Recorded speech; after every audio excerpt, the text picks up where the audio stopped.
Hello, everybody. Welcome back to the Osu Catch World Cup 2022. This is round of 16. It's going to be a match of United States versus Poland. This is Snow Leopard, and I'm here today with Quentin. Quentin, how you doing? Hey, Nick. I'm doing fine. What about you? Hyped for your nation facing off against Poland in this round of 16? Oh, yeah. It's always a pleasure to be able to cast the United States matches, and man, if I could pick a team to cast them against, Poland would definitely be one of them. A lot of friends over on the Polish team, like Bobber, and I think it's gonna be a good one. Yeah, so do I. I definitely think this one of the highlights of the round of 16. Last winner bracket match of the weekend.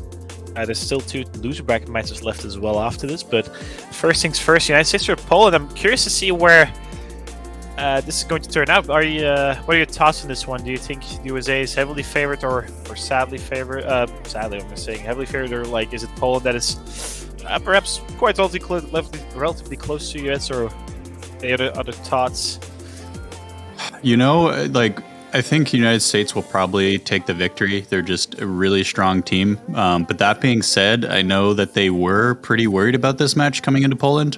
Not only because Poland has just been getting stronger and stronger every year, but also because I believe the United States is going to be missing someone today from their roster. Yeah. So I think that might be the case. We see actually, to completely change the topic, but the bans have been going really quickly actually. So we see Hard 3 getting taken away by United States and Hidden 1 getting taken away by Poland. And I think those seem really reasonable bans from both teams. I do believe that Leku wasn't moved to the tournament, sir, so I'm not entirely sure if they are here. That might be a person liking for Poland. And the Creep was also not moved for the United States, so that might also be a player lacking for the US. yeah, from what the inside knowledge I got from Captain Sekre the other day, I believe the Creeper is not here. That's going to be a big loss to the United States. Yeah, definitely. But Leku not being there is somewhat a loss of for Poland as well. We see the first map actually being Nomad 2 being picked by Poland. Bower of Darkness, Skyly, and Trigon facing up against Sekre, Lexi, and Colin. 2 really strong rosters on both sides, really. But Poland starting things off with a Nomad pick that's a little less than 2 minutes long, so quite short, to be fair. There's 1 spinner at the end, so this could turn out to be spinner diff, but actually Skyly ended up dropping around 20 combos, so early advantage for the United States on this one. Yeah, interesting to see the short Nomad coming out for the first pick. Might be a bit of a warm-up. I know Sekre earlier was saying they're worried about Hard Rock against Poland, and I think also Double Time with the Creeper being gone. So we'll have to see if any of those come out. Yeah, I do believe Poland is somewhat favored on Hard Rock in general. Perhaps Mixed Mod, that could get really close as well. But they do end up going for Nomad, which seems reasonable. I do feel like this is a type of map that can be used to take away your nerves, but the fact that USA is still triple SSing actually in the first half of this match is going to be somewhat worrisome for the Polish side, I do believe, and they can now clearly see that Skylia dropped at around 20 combos, 80 combos, so it's a 70,000 point advantage for the United States, but that's enough if they can keep holding on to their combos. Yeah, really, this is going to be probably a match with a lot of small miscounts, and that early miss from Skylia could mean everything. But Colin going to miss, Bobber going to trade. Oh, that's a huge trade for Bobber, from Bobber. But actually, Colin dropping once more. This is getting really close, actually. I think it's about time that Colin miss was a 30 combo. I'm not too sure how Scory 2 works in this case, but that score was actually loaded up for Poland. Oh, this is flickering. This might actually end up being a spinner battle at the end because there's 1 spinner. But Trigon messing down. Oh, Trigon.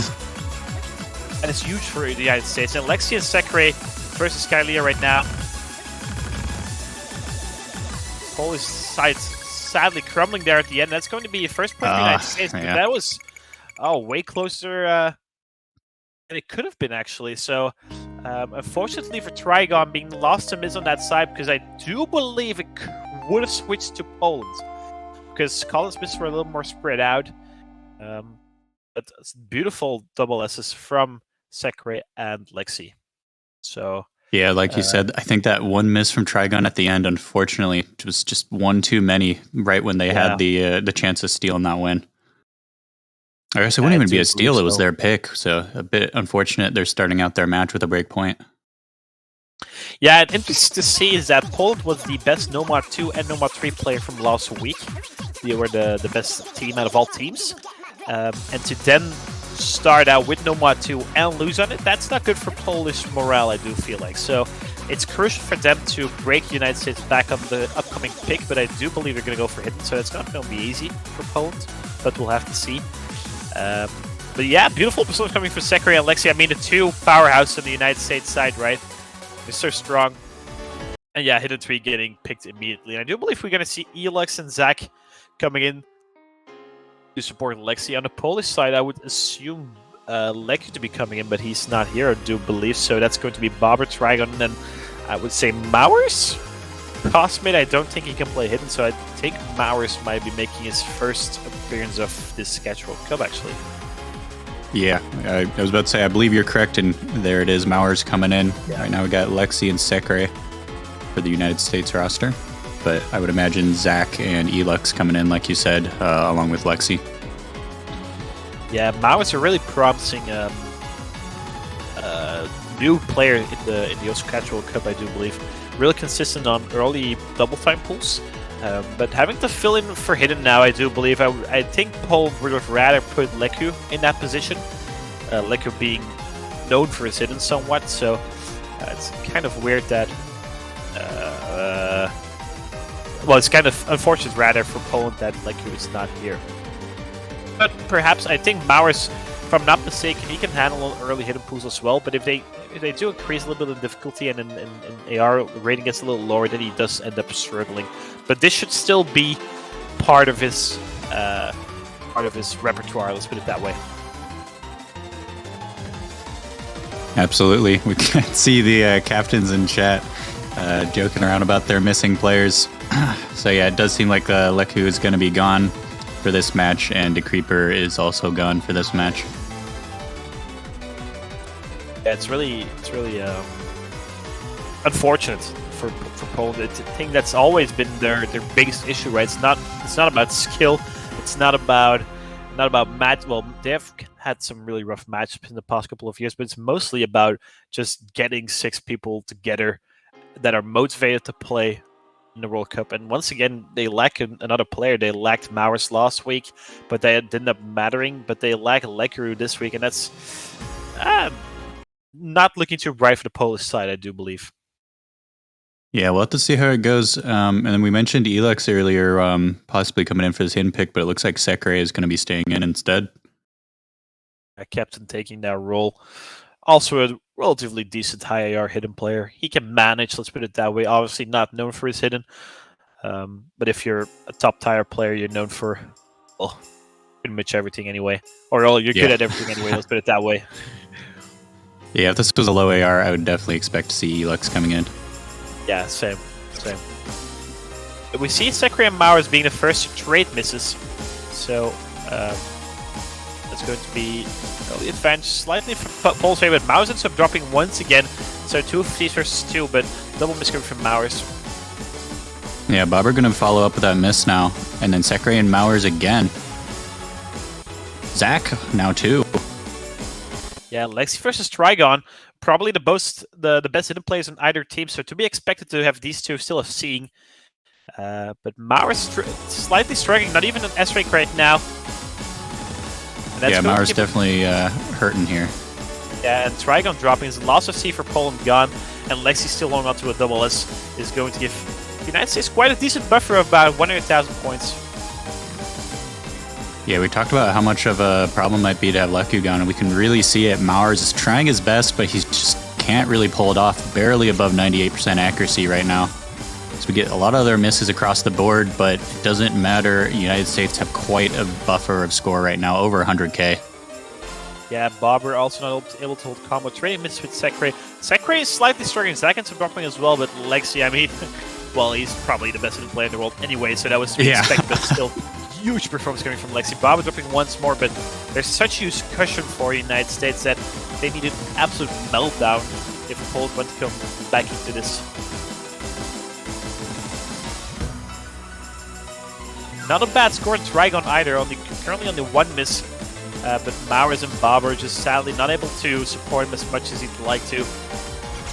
But Lexi, I mean, wow, what a performance from Lexi. That's a beautiful score. Yeah, Trigon doing really good there as well, but I mean, he's not going to be able to hold up against Lexi. And then you look at Bobber and Mowers versus Sekre Zach, and it's just honestly, if you look at miscount, it doesn't look as huge. But if you look at score, huge difference there. Zach 939,000. Everyone else like in the low to mid 800,000. Yeah, definitely. Yeah, Sekre somewhat struggling on that one, but immediately Nomad 1 getting picked. I mean, I noticed last week as well, Poland does not mess around. They pick immediately. They have a game plan ready and they're going for it. And they go for Nomad 1. I think that's a reasonable pick. Nomad 2 was relatively close. But I do expect Lexi. I mean, Lexi currently at the 100% SS rate in this match, and I don't see him missing that often. So that left side of the screen is so scary. And Sekre on Nomad, I don't expect him to be missing as well. But we'll see how it ends up. Yeah, it's interesting. You can tell that the United States is definitely taking us very seriously, with Elix not having been subbed in yet. Obviously, with Creeper gone, he's the only one who hasn't played yet in this match, but I think Sekre was a bit worried about this matchup against Poland, so doesn't want to take any risks on the newest addition to the roster quite yet, but maybe once they have a few more points on the board, we'll start seeing Elix sub in for some of these maps. Yeah, definitely the case. We see Colin making his reappearance. I mean, Colin's now the third player for the United States with the Creeps not here. On the other side, we see Bobber actually dropping out for Cosmid, and then Skylia and Trigon. I mean, both rosters seem really good, and I think this map in particular, not a lot of misses to be expected. So this could swing either way. The map is 2 minutes in length only as well, 2 minutes 20, so it's relatively short. Atypical for a Nomad 1, mostly a consistency-based pick, but this round the map pool shows something different, and I personally like it. I like this map a lot. I think it's a really good map. It somewhat tests consistency, but not on a lengthy base. More it's just a consistently hard map. Let's put it. Let's look at it that way. Yeah, gonna be a little longer than the first Nomad that we saw, 2 minutes 22 seconds, but still a bit on the shorter side. So misses will hurt here. Definitely. Slightly shy of 1,000 combo from so you think like 980 or something. We're building up to that first KI section, and that is where we could see misses coming in, if any misses were to come in. We see accuracy drops on Trigon and Skylia. The droplets is barely on his score is 4v2, so that shouldn't matter. Yeah, everybody holding on nice as we start to speed up through the song. Yeah, no misses to be seen from all 6 players. Triple SS still coming in from the United States, so that's really nice because these drops are kind of placed in weird and funky places, but the United States do not seem to be bothered by that at all. But on the other side, the Polish 3 are still holding on to an FC. None of them holding on to the double S, but as I said, droplets are barely getting scores, so I don't think that's going to matter in the end. Yeah, this map could use the good old Bob's droplet de-randomizer. Definitely.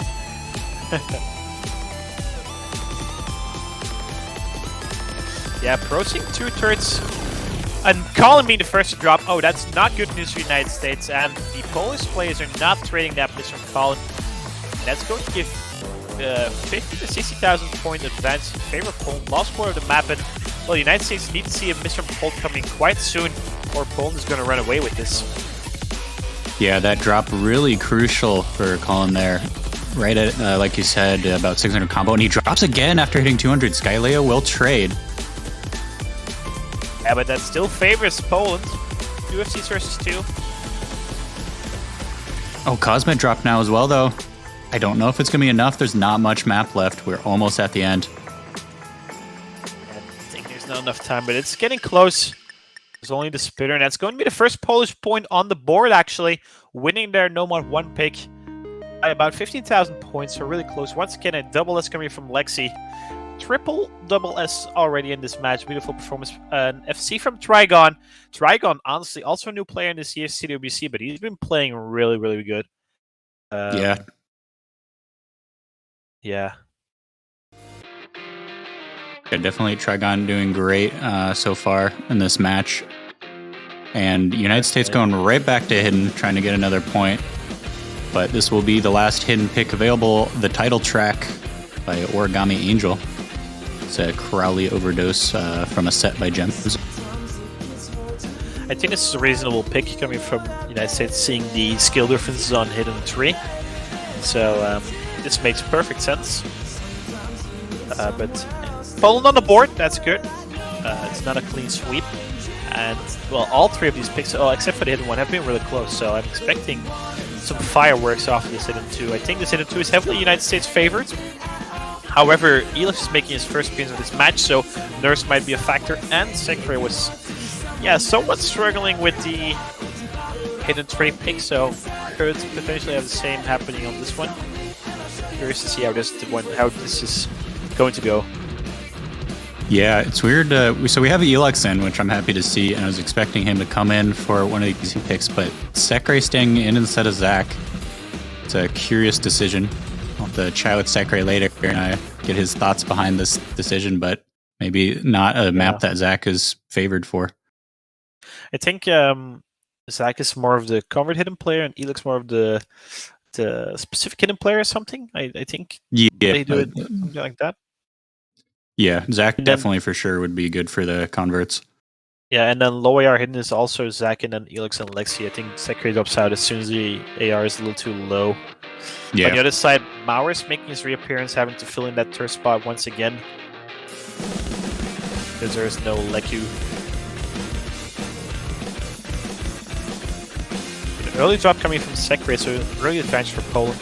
But the map is 2 minutes 22 in length as well, so plenty of time for Poland to catch any more misses. Same for the United States, obviously. Yeah, and as we can see right out of the gate, it's going to be a very jumpy map back and forth, so lots of opportunity to just not quite time things right and find a couple misses. We see Bobber and Sekre trading. Mauer's dropping, and that's Elix actually trading that as well. So only Lexi versus Trigon once again. The two of them definitely the hidden powers. Bobber dropping once more is going to switch that advantage in favor of the United States. The hard wiggle section is coming up, and I do expect to see quite a lot of misses. But Elix dropping once more, that's actually going to tie things up, and might switch back to Poland, actually. Definitely after that miss.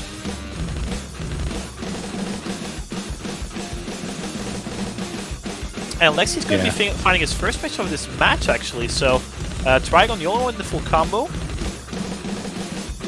Oh, he finally found a miss, but yeah, he was doing beautifully on those wiggle sessions that were causing everybody struggles. Yeah, that was a triple miss coming from Poland. And Sekre, the only one to hold on, actually Elix as well, trailing behind with a slightly lower combo. But Sekre pulling a lot of score for his team right now. Actually MVPing in the lobby. Well, actually MVP for his team, beating Lexi currently. So beautiful performance coming from Sekre. And that's a 70,000% difference in favor of the United States. Yeah, Sekre showing that he can play hidden too. I mean, outperforming Lexi is damn near unheard of, so very impressive. And it's putting in a lot of work for his team right now. Yeah, Mao is once again finding a drop, and it's not being traded by the United States. And that's been the issue for Poland, sadly. They keep missing without there being a trade from the United States. The United States does trade of trading that miss, and Elix drops up dropping as well, but double miss coming from Poland as well. And only an 8 of the map left, and only Lexi and Trigon. Once again, the two of them have been kind of countering each other. Trigon kind of getting the best out of Lexi on this one, but then Sekre and Elix beating Maris and Bubber of Dogs. Actually, Sekre with a beautiful 900,000 score. And, well, yeah, that's going to be a third point for the United States, and they have a clear hidden advantage, I do say. But if we're looking at, like, mixed mod or something, Trigon can definitely keep a par with Lexi, even beat him, because he outscored Lexi by 30,000 points, which is beautiful to see from Trigon. Yeah, Trigon MVP of the lobby. Like you said, I think mixed mod has some real potential for Poland here, because they got Trigon, they got Skylea for Hard Rock, and then they can have one of their other players like Bobber fill in for that no mod. Yeah, and they immediately go for that mixed mod 1. So, yeah, once again, Poland wastes no time. They're just so quick about it. So they go for mixed mod 1. I think both of us can agree that that seems a reasonable pick. But then again, if you're looking at the United States, they have Sekre and Hardrock and Lexi on hidden. And then Yeah, that is a quite a tall order to go against the very notable Hard Rock and Hidden players respectively. So this one's going to get really close, I do feel. I'm curious to see. I think Skylia definitely is going to go for Hard Rock on this one, and then Trigon, Hidden, and Bower of Darkness Nomad, I would assume. And then, yeah, Sekre, Colin, Lexi. I think that's quite expected. Yeah, definitely the expected lineup here. Yeah, we could see Skylea hopping up top, I believe commonly the Hard Rock player slot. Yeah, that is in fact the case. Hard Rock being worth more in Scorby 2 is puts a little bit more pressure on both players. So a miss from Skylea or Sekre will cost them more than this from any of their teammates. So that's definitely something to keep an eye on. Yeah, as Bauer points out, if Lekr is not here, then that's going to be a 0-2 start for them, given the hidden difference, and that's what we've seen. That Nomad 2 pick could have gone to Poland, then we would have had a tight match, but sadly for them, United States broke them. But it's definitely important for Poland to win this pick, because if they lose this pick, they're looking at a 4-1 scoreline, and 2 breakpoints behind. That's not going to be easy. Right? If they win this one, it's only 1 breakpoint difference, and they just have to find that breakpoint somewhere in the remainder of this match. So this is an important pick for Poland. Absolutely, yeah. If they lose this and the United States win their pick, that puts them at match point. So they really need this one. We see Triangle with the Hidden versus Lexi, and then Sekre versus Skylea, and Bower of Darkness versus Colin on the Nomad. The map is 2 minutes 40 in length, so a little longer than the previous picks coming in. And the hardest part, in my opinion, is the middle part for the Hard Rock players, because, well, yeah, low density Hard Rock is never fun to play. And I think the beginning and the ending part are the hardest for the Hidden players, because of these sliders that are kind of rough to catch. But honestly, Trigon and Lexi have been popping off on Hidden, both of them, so not sure if any of the 2 of them are going to be missing at all. Yeah, no misses so far as we cruise right past 200 combo, but Song's starting to pick up now. I think this part is the hardest for the Nomad and the Hidden players, but both of them seem to be, all 4 of them seem to be quite, actually Colin being the first to drop though on the United States side, and that's going to give the advantage to Poland. Bower of Darkness is not trading that miss, so 1 miss advantage in favor of Poland in the beginning stage of this Mixed Mod 1 pick. Yeah, we're approaching about halfway through the map, so still plenty of time for it to swing either way, but that's definitely a comforting lead for Poland so far. Yeah, still holding on to the Triple FC and the Hard Rock Hidden as well, so beautiful performance coming from Poland, actually. Yeah, you can tell they were definitely confident in this one, and, they have that game plan. They picked it immediately. They're ready to go. They're all approaching 500 combo with no difficulty. Yeah, I think this is the hardest part for Hard Rock. Low density middle section, and it's like 30 or 40 seconds in length in total, so not that easy to remember. You can see Skylea sometimes going back and forth here, no, but not missing, which is huge. Both Hard Rock players still holding on to it, but Skylea ends up dropping, and that's huge for the United States, actually. I did somewhat curse it, my apologies, Poland. But yeah, as you mentioned, that section really difficult. You could see Skylea was looking a little wobbly there. Finally slipped up. And that's going to switch the advantage in favor of the United States, because the Hard Rock players work more, so a miss is also more painful for Poland. And that's going to be a difference maker, actually. And look at that scoreboard, slightly in favor of the United States. They just have to hold on to their 3 combos, and the point is theirs. Beautiful FCs coming in from Sekre, Lexi, Trigon, and Bower of Darkness still. Oh, Trigon goes down, though. So Lexi will trade, so that's going to keep it evened up. They need Colin or Sekre to drop, though. And that is not looking likely at the ending of the stage of this map. Ooh, and that's going to be a win by 9,000 points. Wow, that's unfortunate for Poland. I mean, this is somewhat the issue with Mixed Mod currently, being the fact that Hard Rock is worth more than No Mod, and that's the difference maker for this one, because otherwise this would have been a tight scoreline. Beautiful FCs coming from Sekre and Bower. I mean, Sekre, the Hard Rock player on the United States FC, and his teammates missing is a huge for the United States. Actually, beautiful performance coming from Sekre, especially. and breaking Poland for a second time in 4-1 scoreline. So, Yeah. well, If yeah, you we would've- have a really close match. If you would have flipped that miss and have it been Bobber instead of Skylea, it very easily could have been Poland's point or super close and like down to droplets at the end there. It's just a bit unfortunate for them. Yeah, definitely. Really unfortunate for Poland. But now we're looking at a 4-1 scoreline and United States pick as well. So United States have to think about this because they can't go for Hidden anymore, right? Hidden is completely exhausted. But I think, yeah, I was about to come. They were going to go for DT2. I think DT2 is by far the most difficult DT map, and I think they feel, well, quite confident on that. So, curious to see. The interesting thing, though, is that they don't have Decreeper. So who's going to be that third double time player? I think Colin has to fill in those shoes. On the Polish side, I think Maurus is going to be coming back, and now we can see Maurus on his main mob, right? We saw him playing Hidden, but that's just not something he normally plays. But double time, he's a really good double time player. Maurus is really good at double time, so I'm really curious to see how Maurus is going to be doing his first double time pick in this CDC. I think I would expect an FC coming from him, honestly.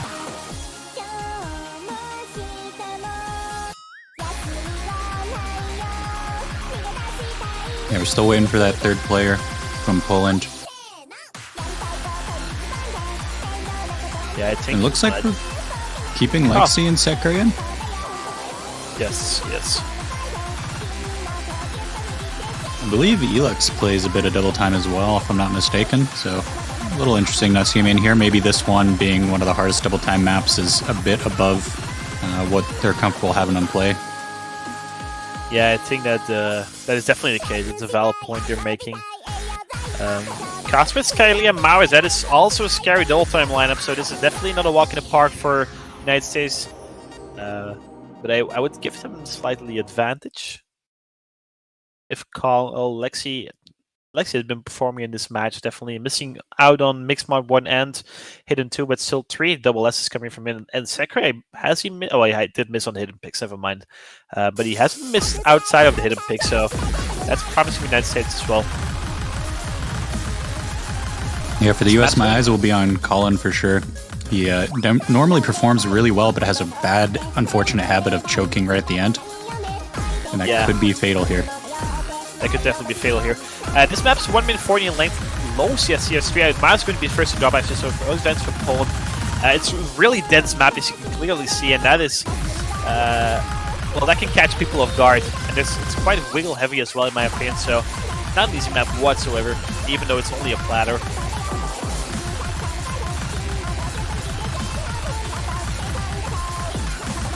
Yeah, Maurus back up to 200 combo now because of that density. Score difference going to be locked in. Still triple double S coming from the USA side, and 2 double S coming from Poland, actually. So everyone in this lobby performing on their top caliber right now. Beautiful to see, actually.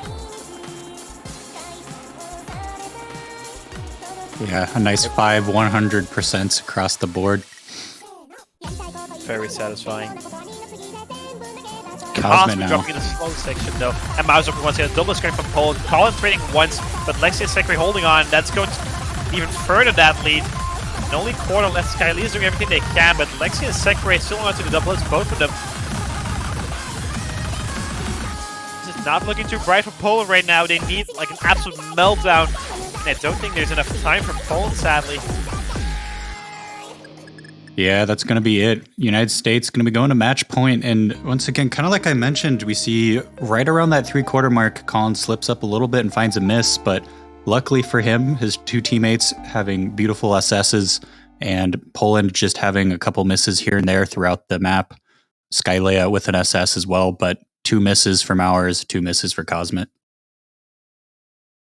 Yeah, I mean...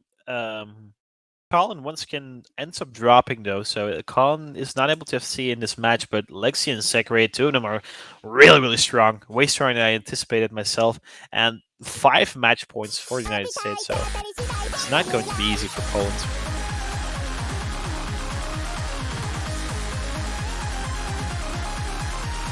And what do you pick now if you're Poland, right? Where do you go? kind of want to see him try out Hard Rock, just because they have Skylea, who's crazy on Hard Rock, that will be countered a bit by Sekre, but I know from our predictions stream that Sekre was worried about Hard Rock, so I want to see what Poland can do with that mod that the US captain is worried about, but we'll have to see what they want to go for. They're taking their time on this one. They've been instant to pick every other map, but they're definitely a bit concerned now back against all with the United States being at match point. Yeah, definitely. I think Hardrock 2 seems their best bet. Perhaps Hardrock 1, more consistency-based Hardrock, if they're not feeling too nervous. But you're looking at 5 match points, so they have to break the United States twice, and that's not an easy task at all. Ooh, actually, I missed that earlier in the chat with all the Polish coming after it. It sounds like Poland is using their tactical timeout to talk things over, figure out what's not going right, and what map they need to pick here.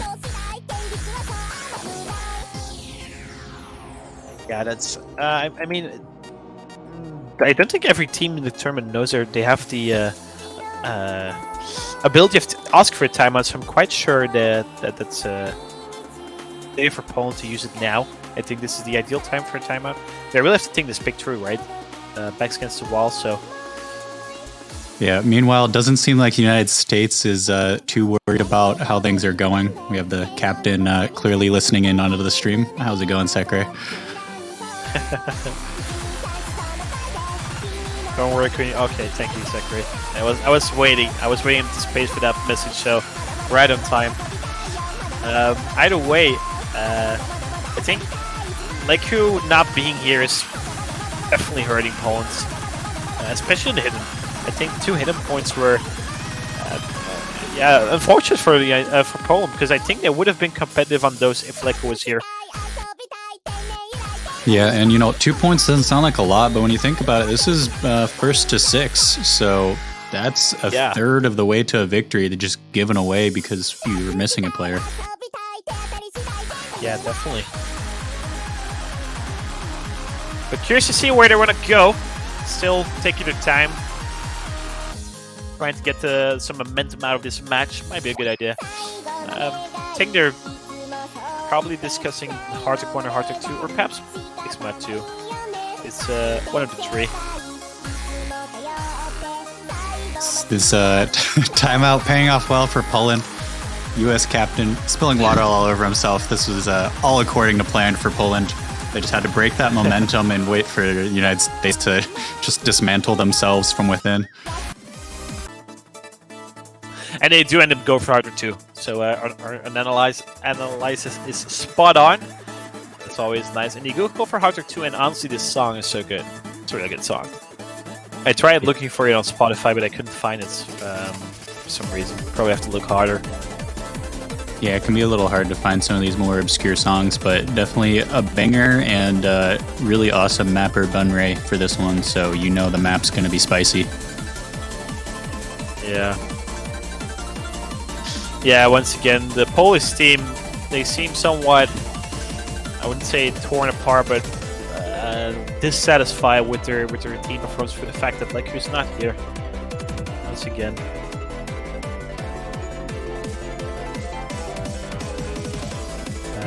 But Hardrock 2, the map is 2 minutes in length. It's, well, I wouldn't say easy, but it's straightforward. It plays quite nicely. It's quite, there's not that many of your typical Hardrock patterns, let's put it that way. It's except for the end. The end is quite memory heavy. And if you haven't practiced enough or you're kind of nervous or something, those memory jumps at the end can catch people off guard, and then that can matter in the end as well. Yeah, we're gonna see a very similar roster from United States. Sekre, Alexei, Colin. They've been playing a lot of these maps, and then Poland going Skylea, Cosmet, and Bobber. Yeah, 2 really strong teams for this map. Rosters, I mean. 2 really strong rosters. Things to look out for are some of these streams where one node is kind of off track, I would say, and the combo at around 650 is somewhat harder, and then obviously ending with the memory. We saw a couple of triple-double S's coming in on this map, especially from Germany. I can think with Bauer of Dogs being the first to drop, so that's not going to happen for the Polish side, and early advantage for the United States. Let's keep in mind, Poland's winner bracket run is on the line here in this point. Yeah, they do still have the loser bracket. They can't pull out this victory, but they definitely want to stay in winner bracket as long as they can. Definitely. Halfway through now, no misses except for that one from Bobber. Cosmic now going to join him. Yeah, things are not looking too bright for Poland. Skylee is doing everything she can, but 2 misses on her team and none of the United States. I mean, the United States is so consistent, right? Especially on Sakurai and Lexi. But Colin as well hung on to a beautiful double S, triple double S actually coming in from the United States side, so that's looking very scary. Yeah, all Poland has to hope for is that this ending is tragic for United States, but Cosmic going to be missing again and still no sign of struggle from the United States. Yeah, 150,000 score difference. And only quarter left. They need at least triple miss right now. And doesn't seem all that likely. Sakurai, Lexi, Colin seems so consistent right now. But the ending comes here. I would see who practice the memory. Bomber, the only one getting caught off guard there. And a beautiful triple SC coming in from the United States. Actually, do they catch the ending? They do.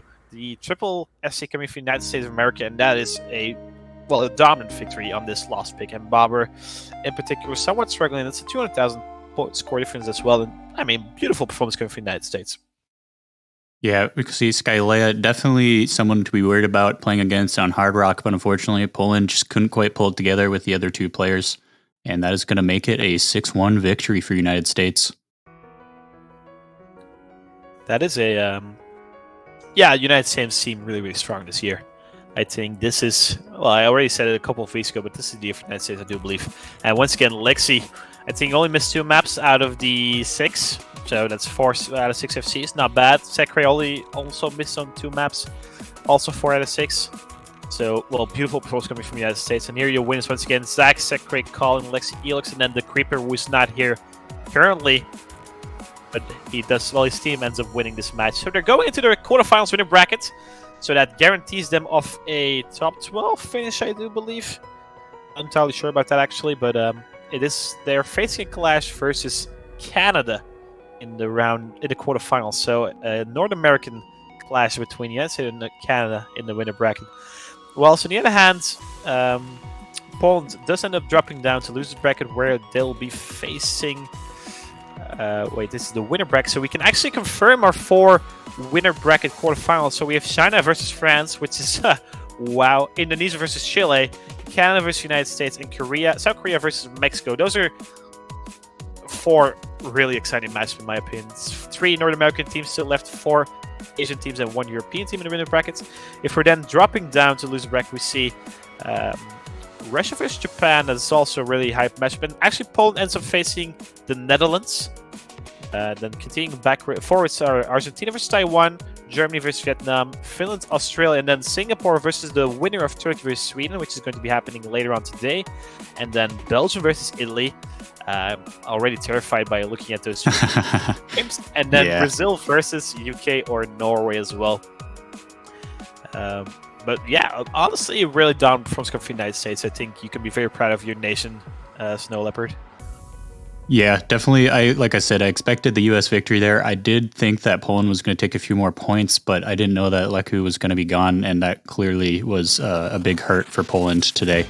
But they still got the loser bracket, still a lot of spicy matches to come, and in 20 minutes or 21 minutes from now, we're going to be watching Turkey versus Sweden. So Turkey's first appearance in CWC this year. Going to see how they can fare in round of 16. Yeah, and UK versus Norway will be happening at the same time as well, so we'll be saying goodbye to 2 out of those 4 teams. So be sure to tune in then as well in about 20 minutes from now. I do believe we'll be taking a small commentary break as per usual when we have 20 minutes gap, but we'll be back soon. So like, thank you for casting. Well, actually, I wasn't supposed to be here, but it was definitely a blast to be here with you. Absolutely. Always love commentating with you. Appreciate it as well. So thank you guys all for watching, and go get some snacks and get ready in 20 minutes for Turkey versus Sweden. We'll see you guys then.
beasts as far as the eye can see. A plague on the surface, a disgusting swarm in the skies.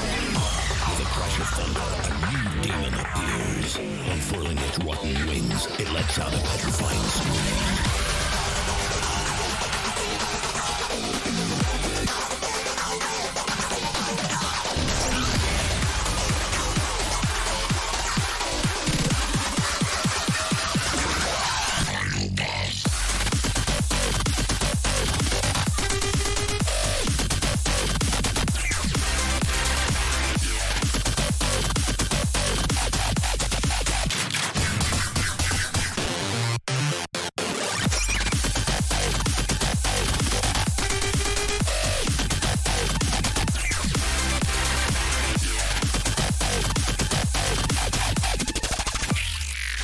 Time to fight back.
苦しいね意味求め合うと悲しいね I wanna kill myself やめてよ Zip it もう聞きたくないの傷を見せてって言えないよ覗き込んだって見えないよ I wanna kill myself やめてよ Zip it もう聞きたくない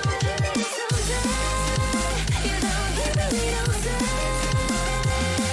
I can't control but I can't control Give me some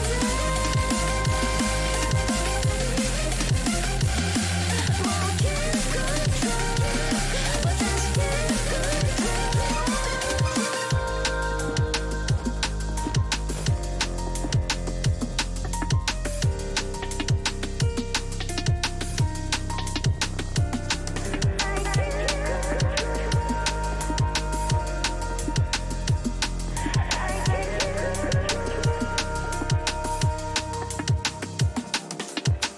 傷を舐め合うと苦しい理由違うの全部違うの重ねたところから影になってやがて腐りゆくんだ It's wrong, it's wrong 認めてしまうとしまいだ理解してしまう前に繋いだだからこぼれ落ちていること That's right, and now 君の存在 You don't give me no sign I can't control but I can't control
Hello everybody, welcome back to this final match from the Oscatch World Cup 2022 round of 16. We're going to be looking at Turkey versus Sweden from the lowest bracket match, but also going on at the same time, we've got Great Britain versus Norway, and we'll bring you updates on that when possible.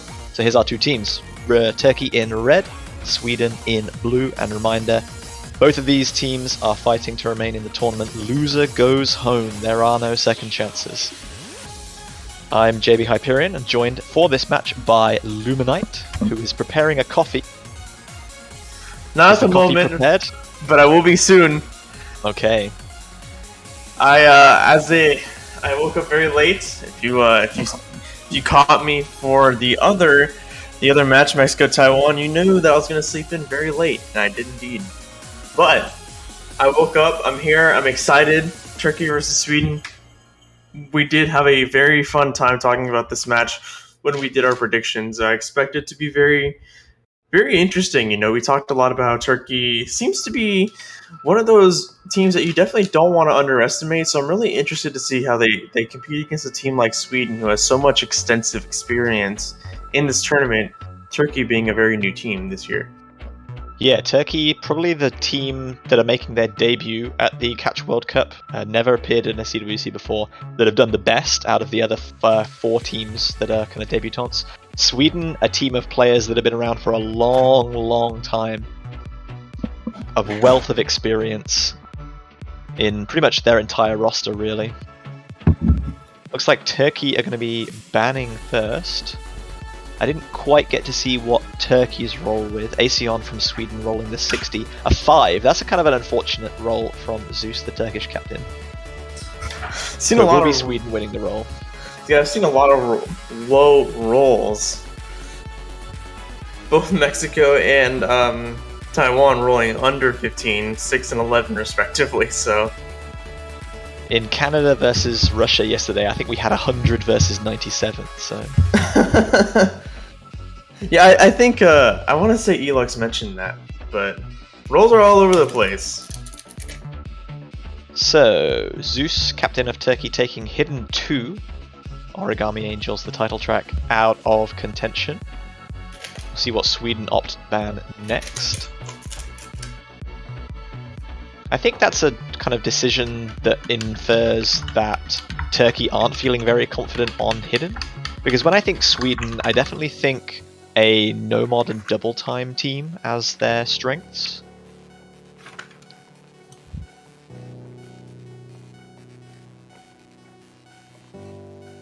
Asion taking a little bit of time to decide what's going to be taken off the table from Team Sweden.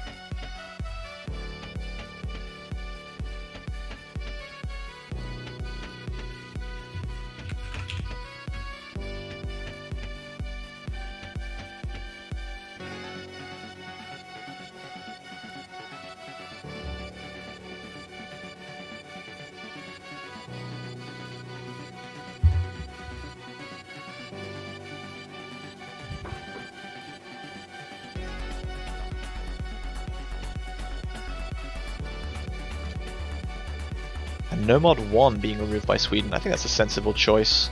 Turkey, again, a newer team, doesn't necessarily have quite as much experience in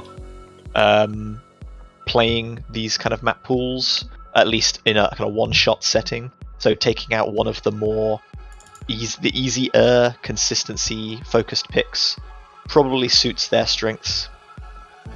Force the opponents to play on harder maps where the pressure might build to them and affect them more than it would a more comfortable pick.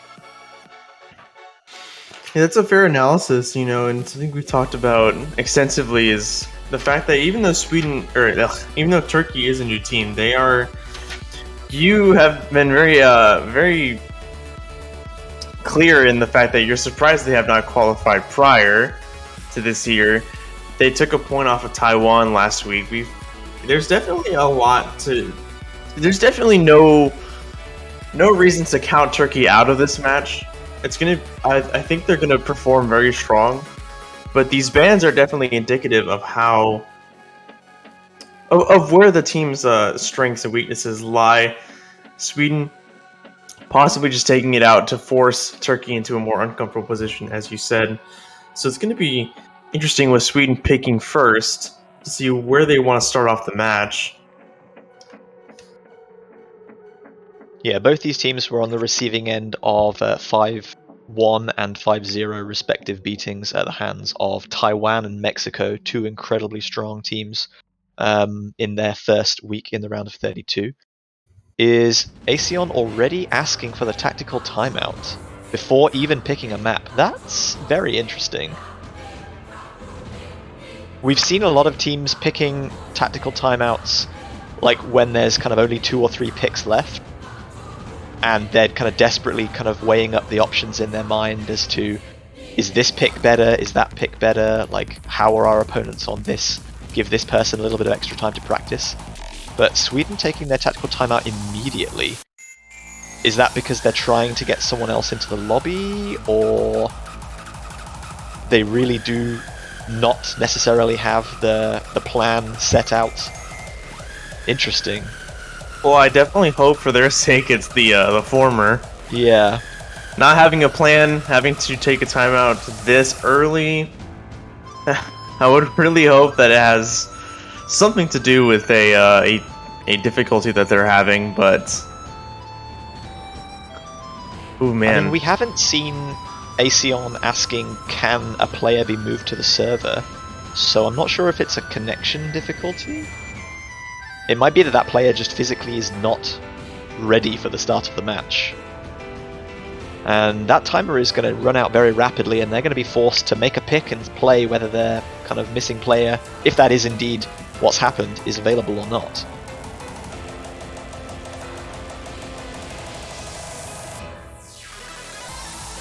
Maybe they feel that Turkey are just so eager to get going that they're stalling for time to try and let them get more nervous. Or on the other hand, too, you can be stalling to let that enthusiasm, like, turn into nervousness, yeah. They're like, oh yeah, let's get started, and then, oh, we have the pick now. And they did leave that exceptionally close. Only about 20 seconds left on the timer, but it's going to be Mixed Mod 1, Summoning 101 coming in. One of the harder maps in the pool, especially for Hard Rock, I believe.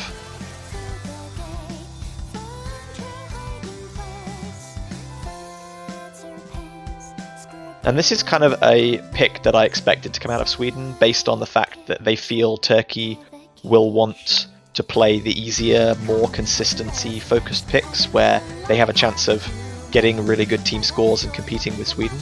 Try and pick the hardest maps in the pool, and hope that they can maintain combo longer than Turkey.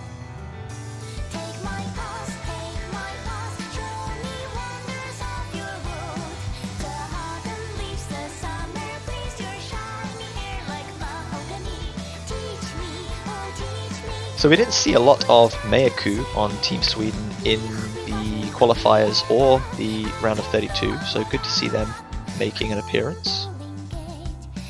Some healthy team rotation. Yeah, Sweden just a team of 5, missing kind of one player, or having one player slot available extra to them if they so wanted, but just opting for that 5. Feel free, anyone in the audience, feel free to join Team Sweden right in the middle of the tournament. They have an open spot for you. I'm not sure it quite works like that. That would be fun if it did. No moments wasted. Day and night, no memories fade. We're waiting to get this pick started. 117 pages. Now became the basis of all creation. Okay, so we see a little bit of a roster rotation for Sweden relative to their previous round. We got Datapata again playing Hard Rock, but this time Aseon has switched to Nomad, and Meyaku's going to be doing that hidden role, filling in from where he was obviously not able to play in the previous round. Let me just check if we see an early break there from Mansek right at the beginning, but Datapata following up almost immediately with the Hard Rock. Hard Rock gives a 1.12 multiplier, so any misses from the Hard Rock player are significantly more important than others. That being said, Meyaku finding 2 misses there. Zeus also finding a combo break now.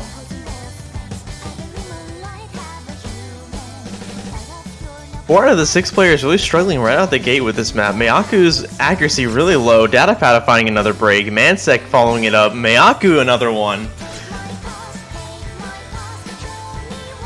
Misses are all over the board here for everyone except for Aseon and Flandre Scarlet. Yeah, the two Nomad players definitely having the best time here. Flandre Scarlet does drop, as does Zeus, and Mansek as well. A huge team miss from Turkey lets the lead flow all the way over to Sweden's court now. Mayaku and Aseon having some trouble as well, but Datapata with that almost 200 combo is still just about keeping the score balance in their favor. Mansek following it up with a miss now. Aseon losing his FC was pretty major. Mayaku and Zeus both missing now.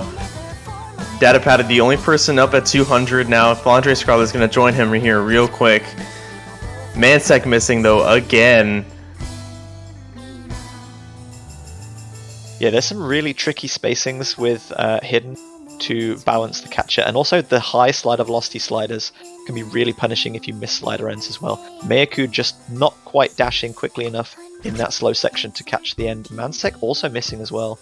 I think overall Sweden are very, very slowly building an advantage, but this is absolute carnage on both sides. Oh, for sure. Mansek finding even more misses. Aseon recovering nicely.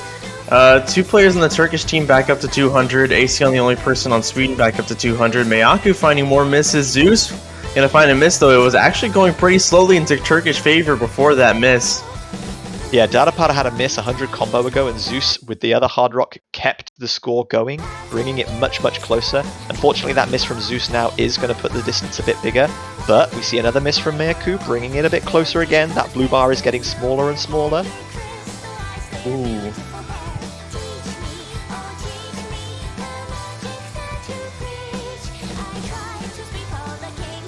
Aseon finding a miss. Double miss on Turkey though from Mansek and Flandre. Again, that would have gone in a Turkish lead if they did not miss there. Pretty much everyone dropped there within the span of about 50 combo. Flandre Scarlet missing right at the end. You could see Datapata was annoyed with that miss, but it's not quite enough to swing the things in the Turkish roster's favor. About a 17,000 point victory for Sweden. I think they can feel that they've gotten very lucky coming out of that one. Mayaku and Mansek in particular did not have a good time playing Hidden with that one. Yeah, that was that was rough across the board. Lots of misses found, no FCs. Definitely, I wonder if Sweden expected going into this pick for them to have performed better, it being their pick, or if they picked it solely because they could not do worse than Turkey on it, which is a really meh way to look at things and could backfire very easily. Yeah, but I wonder. It could have backfired. I mean, I kind of feel like I'm extrapolating a little bit because I didn't know how the teams had practiced and what information they've taken into account based on the other teams. But as Sweden, I kind of expected the mixed mod pick coming out early because, as I said, it's one of the harder maps, and they feel that tournament nerves are going to play a part, and they would just perform better than Turkey. It was a risk, and they've almost kind of destroyed both of themselves in that one opening move, like using your ultimate right out of the bat and just completely wiping out both teams. But it did just about pay off, as long as the following picks aren't negatively impacted by that risk taking. Off of that, I expect to see some cat jams or rat jams in the chat for Nowhere Overtime. The convert, one of 2 convert nomads.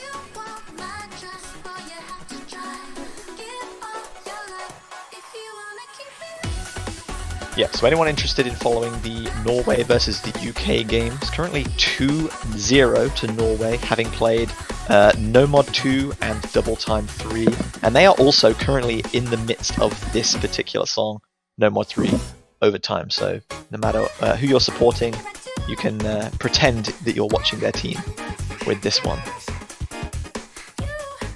Going to be getting underway for game number 2 now, though. As we said, Sweden just about squeezing out that early point on their pick. Turkey going to firing back with Nomad 3, one of the 2 converted OS difficulties in the Nomad pool for this round of 16. One of the longer maps too, 3 minutes and 40 seconds. Yeah, there's quite a long intro here that's unmapped, so it's about closer to 3 minutes. The No Mod 4 is a lot longer, like 4 minutes, like truly 4 minutes in length. Thank you to the players all for letting us listen to the little groovy intro right now. I'm jamming out. You're all jamming out. It's all good. Lots of rad jams in chat.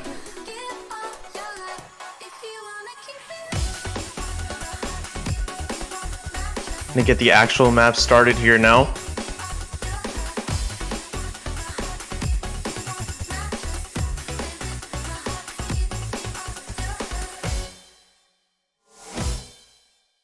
Oh, got our first miss from Miyaku on Sweden. Mansek gonna trade it on Turkey side. Yeah, Miyaku getting caught out by those 2 sliders in the break section, not having the same slider velocity. And a couple more misses from Miyaku, they're going to give Turkey an early advantage. Oh yeah, we got a double miss on Sweden now for Miyaku and Dadapada. Miyaku finding another one. I see Mansek trading it on Turkey though, so not going to run away with it just yet.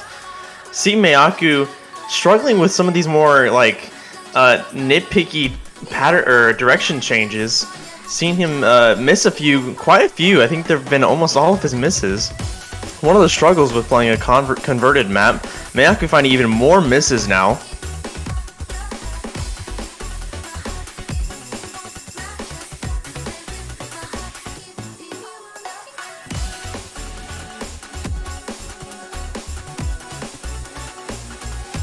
Yeah, Mansek's done well to build back up to that 200 combo now. During the break that we just saw, all players will have been able to see their opponent's score, so Turkey will know that they have an advantage.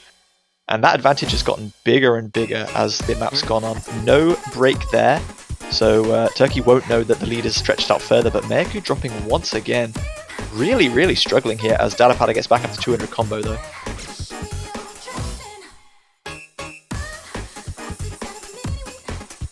Mansek is struggling just like Miyaku and Dadapada, but Turkey has both Laundry Scarlet and Zeus holding on strong for their team. Dadapada getting back up to past 200. Asion's the only FC left on the Swedish side. But Miyaku really, really struggling with this map. And Turkey know in this break they have a lead of 200,000 points with a third of the map still to play. They're doing everything they need to do, and pending like a complete breakdown from one or more of their players, they've got this one in the bag.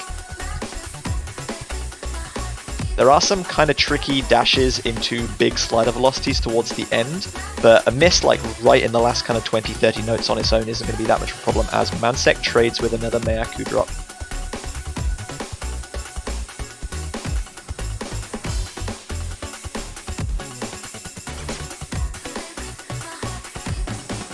Miyaku and Mansek trading again. We see a drop from Dadapada as well there. Is going to increase the score gap a little bit.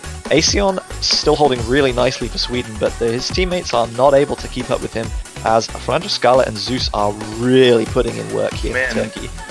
Miyaku falling all the way down in his HP bar to 0. Building back up now, but he's really struggling with this map.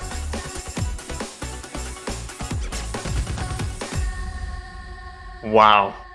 Turkey blew that out of the water. Very strong pick for Turkey. Yeah, really impressive comeback to lose out on a kind of narrow loss by only a few kind of tens of thousands of points in their opening pick and almost getting that break point, to now winning by over 200,000 and 2 players FCing. Like, this is why I'm surprised that Turkey have never qualified for a CWC before, because they have really, really solid players. I think Miyaku, if there's a person available, if Yukiteru Amano or who else is on their roster right now? I'm terribly sorry. I've completely forgotten. Blah, blah, blah, blah, blah. Eclipse? Yeah. If Eclipse or Yuki aren't available right now, I think one of them needs to get in, because Asion is not having a good time.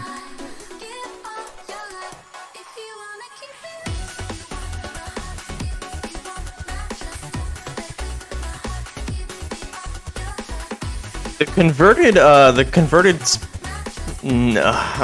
to think of the word, but I'm still like trying to wake up. The converted accuracy, I'm going to say just for now, that is required of some really interesting direction changes in fruit placement. really caught Mayako off guard, I think. Looked at a lot of his misses. He's missing them not by very small margins. It looks like he would be missing them if he just changed just a little bit further. Or a little bit quicker, not further. So it's becoming a bit of a theme here that Sweden are trying to let their countdown run out as much as possible. Although, as I say that, they do go into double time, which is something that I thought they would probably go for a little bit sooner. So double time 1, Shoelaces, coming out probably the easier of the two specifics. There's an argument that Koigokoro, DT3, the convert, might be slightly easier in the double time pool overall.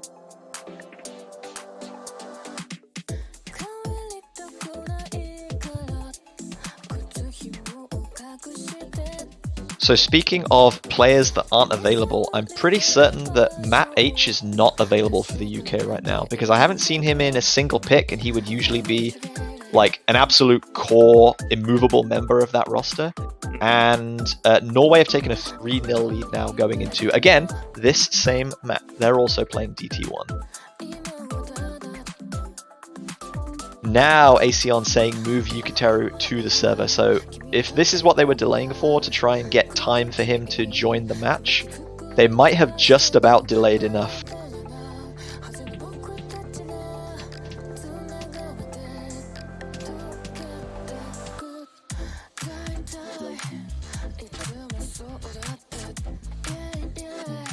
While we wait for our Swedish friend,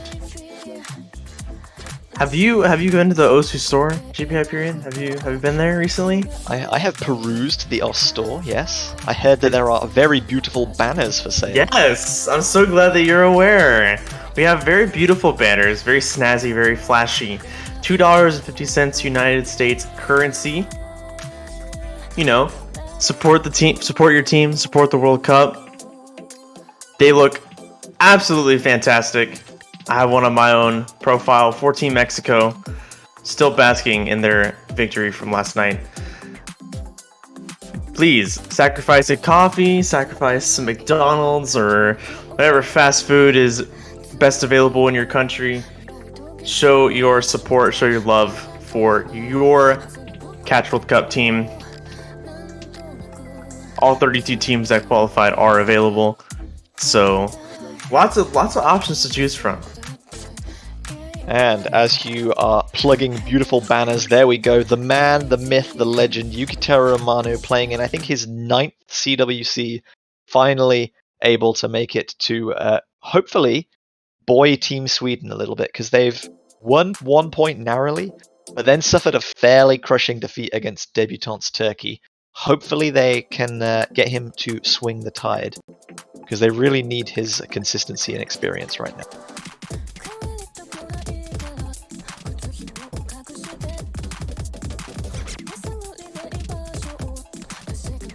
Right out the gate, we're going to see a miss from Mansek. If there's any time to miss, it's definitely going to be before anyone else gets to 200.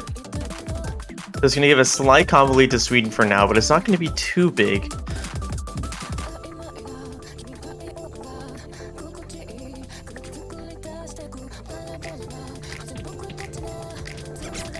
Aseon and Yukiteru both missing. Mansek missing, but Yukiteru trading it.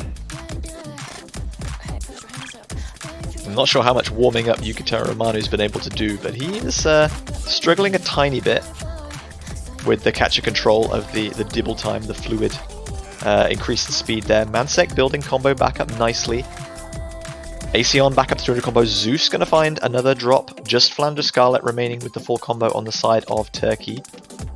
But Datapata missing as well.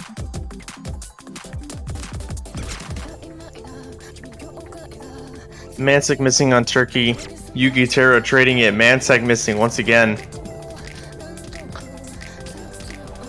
Datapata and Zeus are recovering nicely. Mansek and Yukiteru still struggling. Yukiteru missing yet again. This is a Swedish pick. They do not want to give up a break point this early in the match. Yukiteru missing once again. Zeus now finding a miss. Flandre Scarlet now finding a miss. even with the kind of almost team miss from Turkey, I think they've got enough of an advantage. If Mansek goes down as well, they could be in trouble, but it has to happen right now. He does go down right now. Is there enough time for Sweden to come back into this? Yukiteru's gonna miss. Yeah, it's not gonna be enough time. Even if Yuki had held on the end there, I don't think it would have quite been enough. There was still 50,000 points to go. Flandre Scarlet with the one miss at when you see it, 727 combo. Yukiteru Romano, unfortunately, the difference maker there, only making it above 200 combo one time. This man needs to be warmed up. The whole team have been waiting for him. They're expecting him to perform at that top level, and unfortunately, I think he just needs a little bit of kind of tournament, gets the engine running for a little bit before he's able to compete at this map pool level. And you can see he's dipping out, hopefully to go and practice whatever's coming up next. Take a breather and get back ready for the next map. But Turkey, as you said, do take a break point, currently leading 2-1. Their decision next.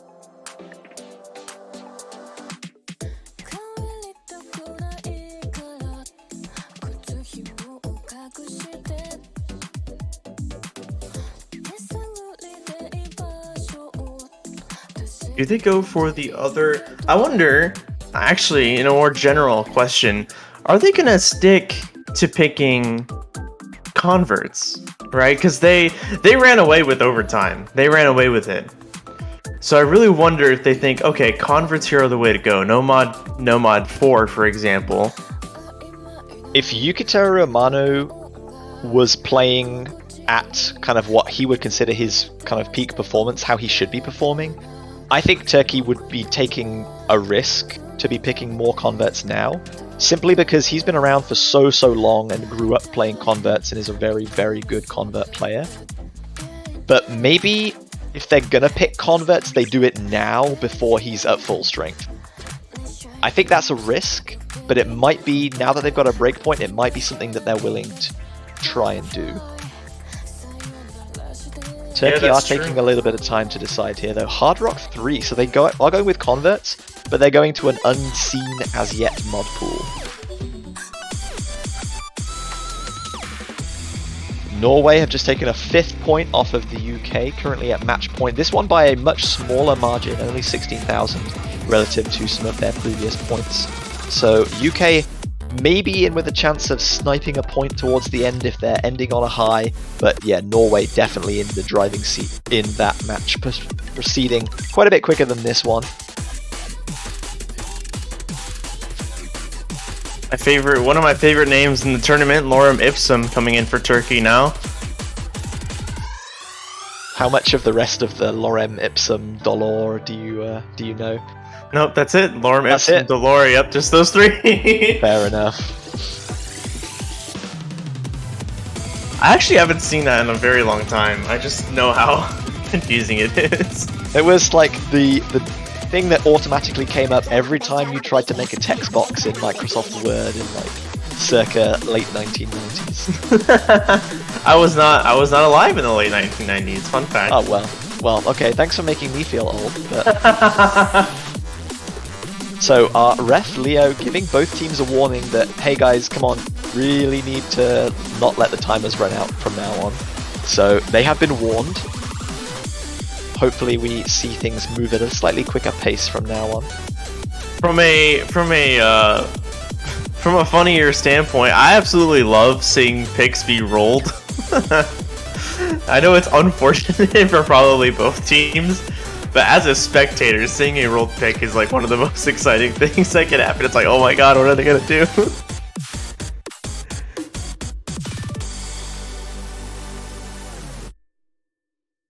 But yes, Yukiteru Romano coming back in for Sweden.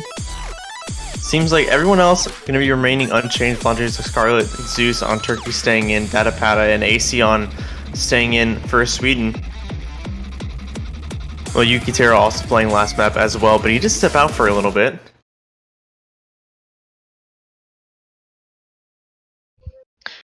All of these players have their little rituals and superstitions, something that calms the nerves, something that puts you in the groove. Sometimes you've just got to get out of the lobby, take well, I would say 5 minutes, but in this case, the most you can take is 2. As we see Dadapada just underdashing a big stack there at the beginning, tanking his accuracy, but as you said earlier, right at the beginning of the map, not a huge problem. This one is one of the shorter maps though, so if you do lose combo, it's kind of difficult to build back up in time.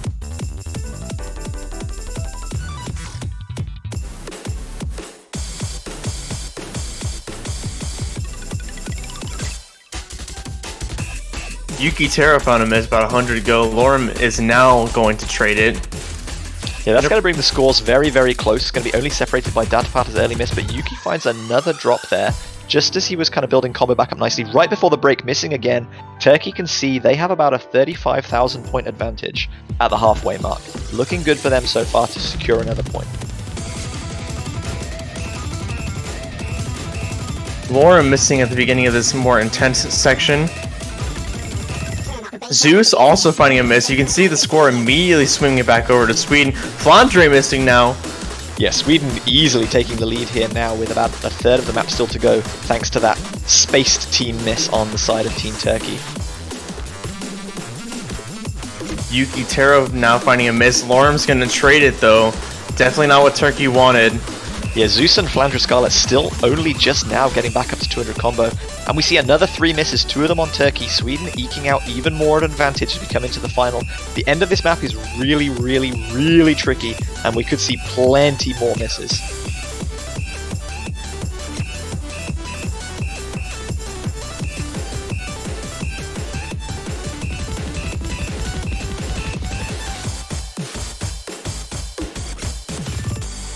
So team miss, everyone goes down, but it is Sweden with the advantage of about 110,000 points. They build up enough of a lead, so they manage to take a break point back, and we're squared again at 2-all.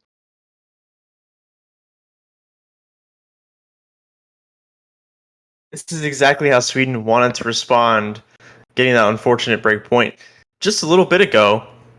They are now back in control. We are now back into a back and forth scenario. Possible one at that.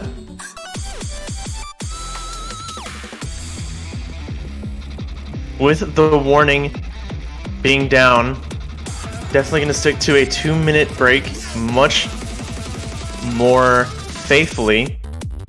Wondering where Sweden is going to go now. They've kind of been all over the board with their 2 picks, Mixed Mod and Double Time. And we bring news. Norway have secured that 6th and final point against the UK, so a clean sweep victory for them. Really, really well performed, closing out in style by 700,000 points on Double Time 2. So they'll be advancing. Unfortunately for the UK, it is the end of their 2022 run in the Catch World Cup. Yes, everyone, please give your thoughts to JB Hyperion in this very tough time. His team I'll be has fine. Remember our heroes. So Leo did mention that they needed to get a move on, and they haven't quite got to 2 minutes yet, but they're not exactly racing to make a next pick either.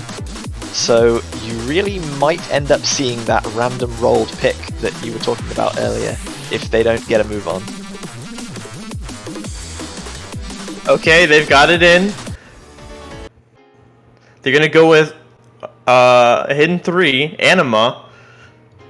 Now, last I saw this played against Mexico-Taiwan, this was an extremely rough pick for all of the players. Arguably both teams on a higher caliber than Turkey and Sweden, so I'm very, very worried to see how this will go. Yeah, this is going to be very interesting because this is approach rate 9.3, and the only hidden we saw either of these two teams play in the round of 32 was a long fall, which I think was approach rate 8.3, so way, way, way slower. So this is kind of testing a completely different skill set that neither team really has that much info on, which is maybe why Sweden took a bit longer to decide whether they wanted to go for it against Turkey or not.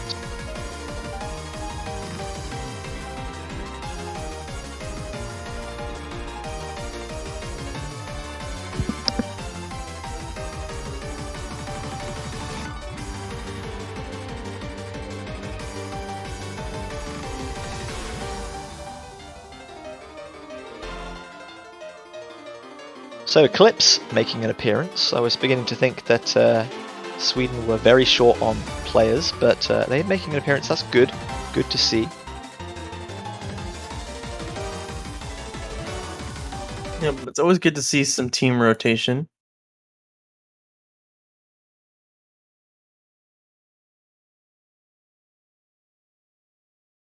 Another very short map that is a little bit more dense, so there are still more objects in general.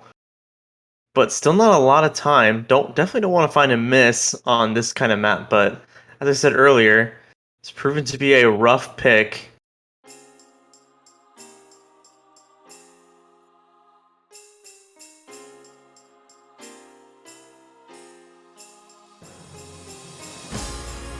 Should mention this is also our first sighting of Shimu as well on Team Turkey, as we see early misses from Zeus, Yukitaro Romano, and Aesion.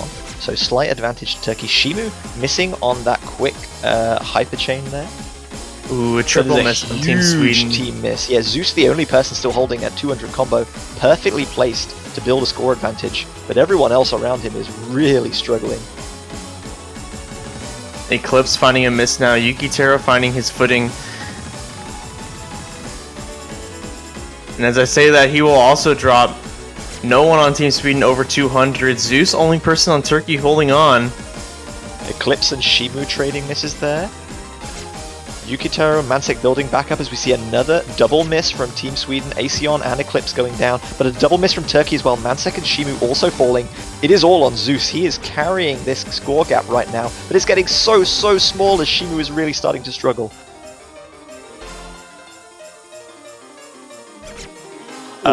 What happened to I Yukitaro really hope Amano? it is a client thing.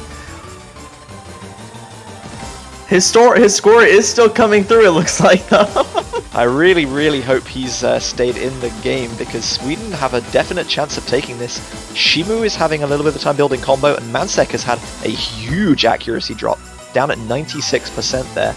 Aesion building back up, Eclipse back up at 200 combo, Zeus finally falls. After FCing almost the entire map, really helping build the score difference for his team. Is it going to be enough? We don't know what Yukitaro Romano's score is if he managed to finish and submit.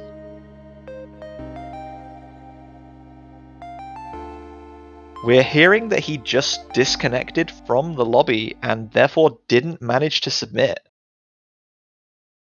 In which case, I think since it was after the first 30 seconds, I'm not sure if they're going to be able to replay that point. Yeah, it's It definitely gonna be able to depends whether on- he got to that score screen. Yeah, it depends on whether he got to the end and can submit the score, even though he disconnected from the tournament client.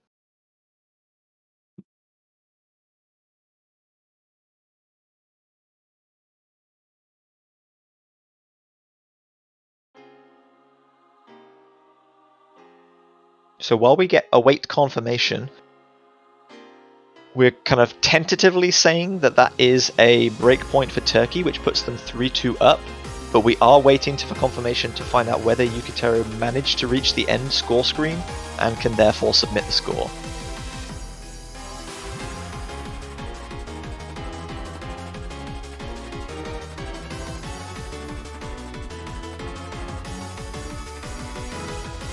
I mean, that looks like a screenshot of an ending score screen, perhaps.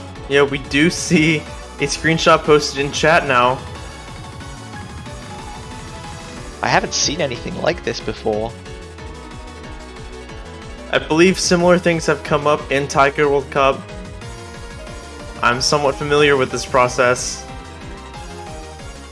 Whilst we wait to see whether that score even counts and what the scoreline is, Zeus wasting no time in getting into double time 3. They feel that even if Yukitaro submitted the score, that they have an advantage here on double time, and they can maybe exploit a weakness from Sweden and take this one to a slightly bigger score gap.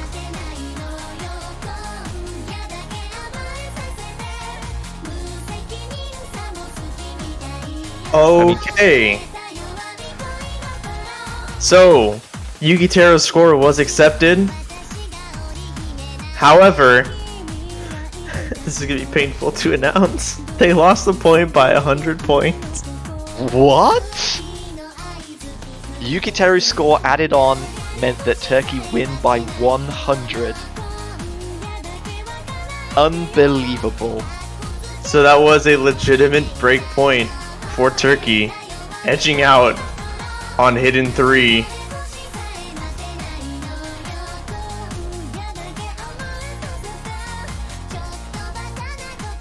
I honestly don't know what to say. That's got to be heartbreaking for Sweden. Seeing lots of off the rails reactions in the chat. That's all happening in both me and JBH's head right now. I cannot believe that. Wow. Ooh, I feel so bad for Team Sweden. So there you go. One of our moderators has linked the score screen in the chat if you want to verify for yourselves. We're still waiting to swap some members. Flandre Scarlet is currently on Team Sweden. Needs to be swapped with Yukiteru Amano before we can get going.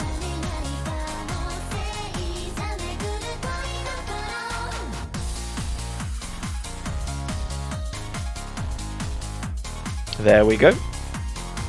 So, after the high drama of Yuki disconnecting from the client, still submitting the score, but falling short by 100 to give Turkey another breakpoint, we have to completely mental reset now, staying on double time, but for a very, very different map. Yes, double time 3. See, it looks like Turkey is continuing to stay with these converts, only losing Hard Rock 3 so far. We'll see how they fare on DT 3.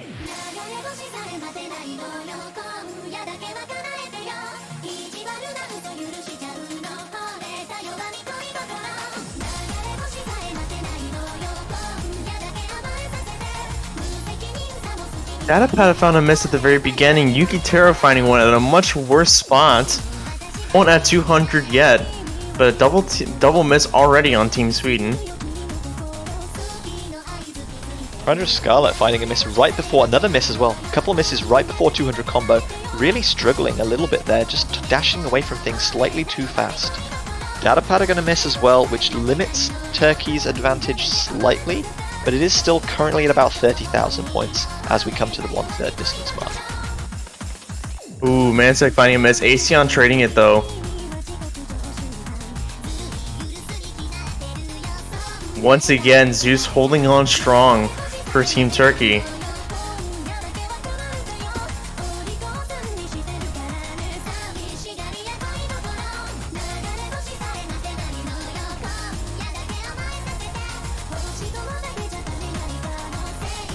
So with those two drops now coming down from Turkey, I was just about to say that Aseon and Yukiteru Amano not being at 200 combo was letting Turkey build an advantage, but now in the break, Turkey know that their score difference is going to be very rapidly eroded in the end of this song. Is there enough time for Sweden to come back? But there's a double miss from Sweden! Double miss! This one is settled. Yeah, Aseon and Flandre holding on. Flandre missing now, Mansec missing too. Not enough time though. Turkey not finishing with fantastic combos, but had just about built up enough of a score gap, winning by about 35,000 points there. 4-2 to Turkey now, leading Sweden, one of the veteran teams in CWC. This is the Turkey's first ever CWC appearance, might I remind you all.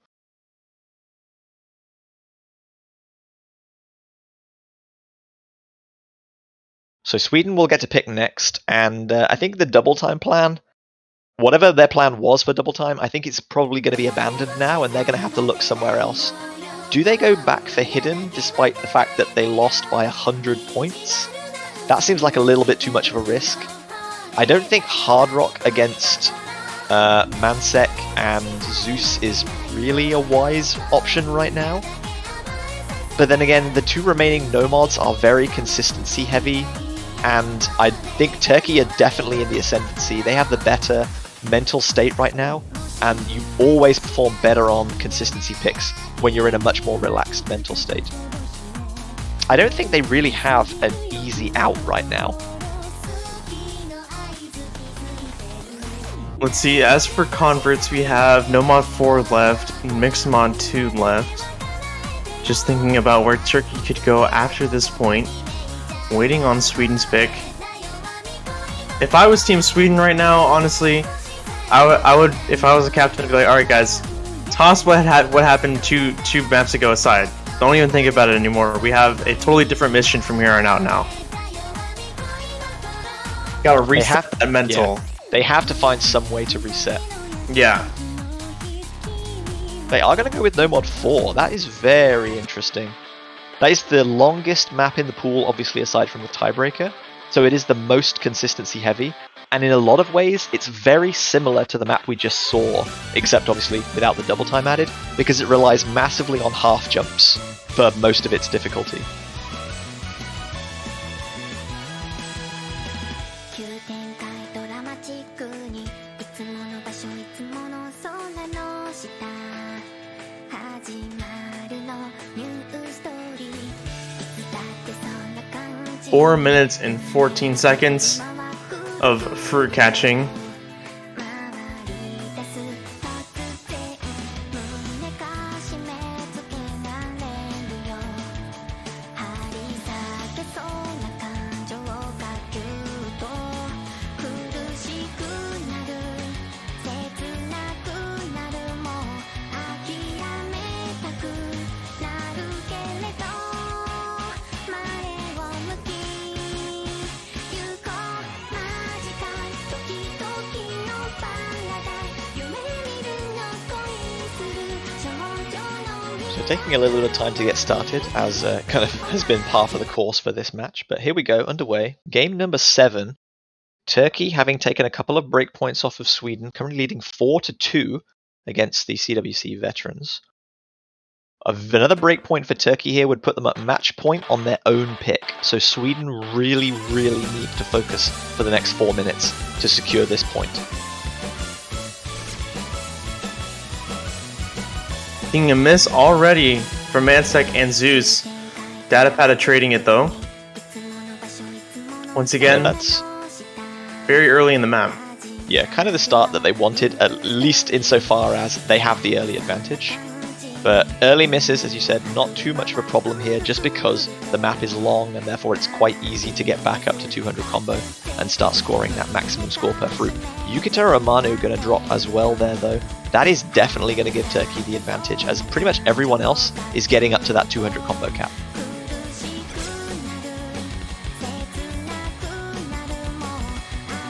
A miss on Turkey with Mansek. Datapada missing on the same time as Mansek again. Flandre dropping now though. Zeus dropping now too. Yeah, no combos really remaining on the side of Turkey. Aseon is really helping to reel the score difference back in here. You can see that red bar getting smaller and smaller. If Sweden can keep holding, I think they will have the advantage by the time everyone's back at 200 combo. And there you can see it flipping over right now, Sweden taking the advantage.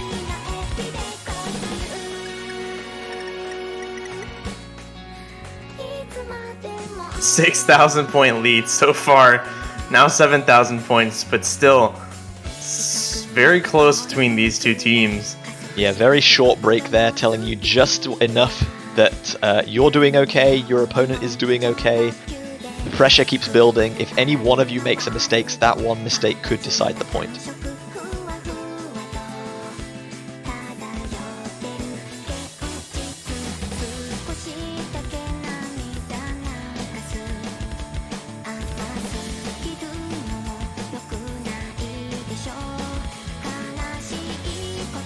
Everyone in a little bit of a calmer, less kind of strong dash heavy section right now has managed to build combo back up, but Mansek is going to be the first to drop again. Everyone else, apart from Franja Scarlet, so 2 misses now on the side of Turkey. Sweden going to be accelerating that difference as they do really well to get through that half hyper jump section. Yukiteru Amano missing, but Mansek trading, so they still have the advantage now.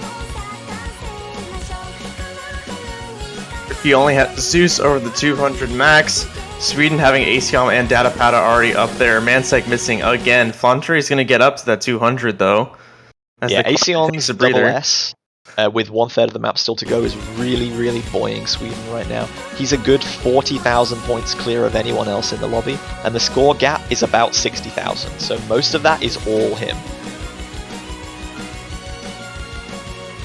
We have 1/3 of the map to go. That's about a minute left still. Flandre finding a miss now. Now Sweden will be feeling a little bit more confident with the 80,000 point lead and knowing that Flandre Scarlet did just miss, so that's going to be growing in size as the map proceeds to its conclusion. Yeah, both Turkey players at Ardent Zeus underneath 200. Mansek's about to get up there. Nearing the final sections of the map.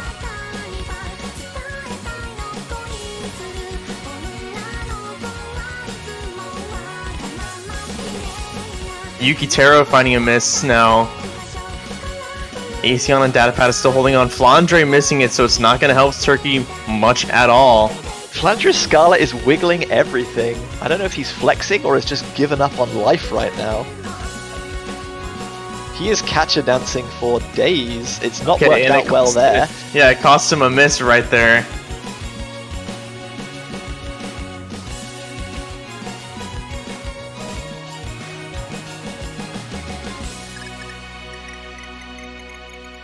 So Sweden in the end going to be taking that one fairly comfortably. Aseon, fantastic performance. Datapata with a couple of early misses, but otherwise really, really consistent towards the end. Zeus also had some misses right at the beginning, but otherwise performed really well. Unfortunately, Mansek and Flandre Scarlet just not quite able to match the combo game of Team Sweden, which is going to create that score difference. So Sweden get a point back. They've had their pick. They're only reducing it to a 1-point gap, but Turkey do have that breakpoint advantage, and it's their pick next as they look to go to match point. The Turkey being very consistent with picking converts, just lost a convert pick, but they still have, I believe, Double Time 4 as a convert and Mixed Mod 2 as a convert. That is correct. I think it would be risky of them to go for Double Time at the moment, given how Koigokoro went. But I don't know, it's a very different type of map, so maybe they decide that the difficulty is more suited to their experience. The one no mod pick left in the pool, Time to Air, I think is probably the easiest map available to them. And as the match goes on, I think that's less likely to be picked. They're going to go with DT2 though, the dense 390 BPM platter. Ah, this is your platter. It is.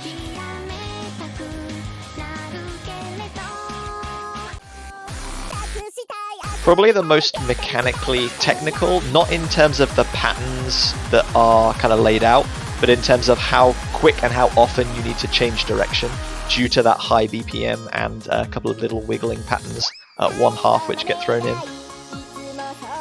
This is a bold move from Turkey and I like it a lot.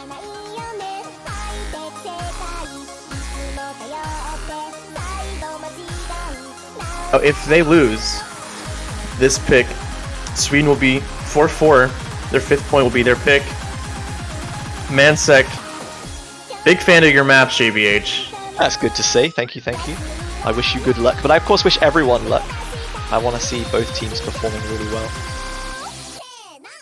Flandre saying hello. We got lots of fans in the match today. You're too kind. Hopefully you'll still be saying that in 2.5 minutes when this map is over and not cursing my existence.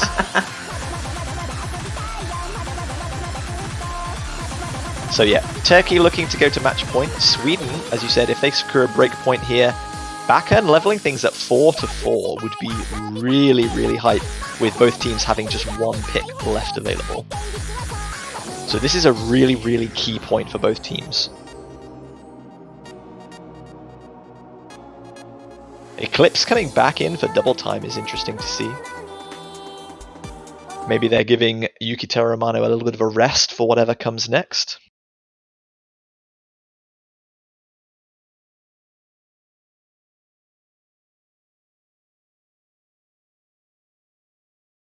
Alright, here we go. I think this is the shortest map. 1 minute 40 seconds.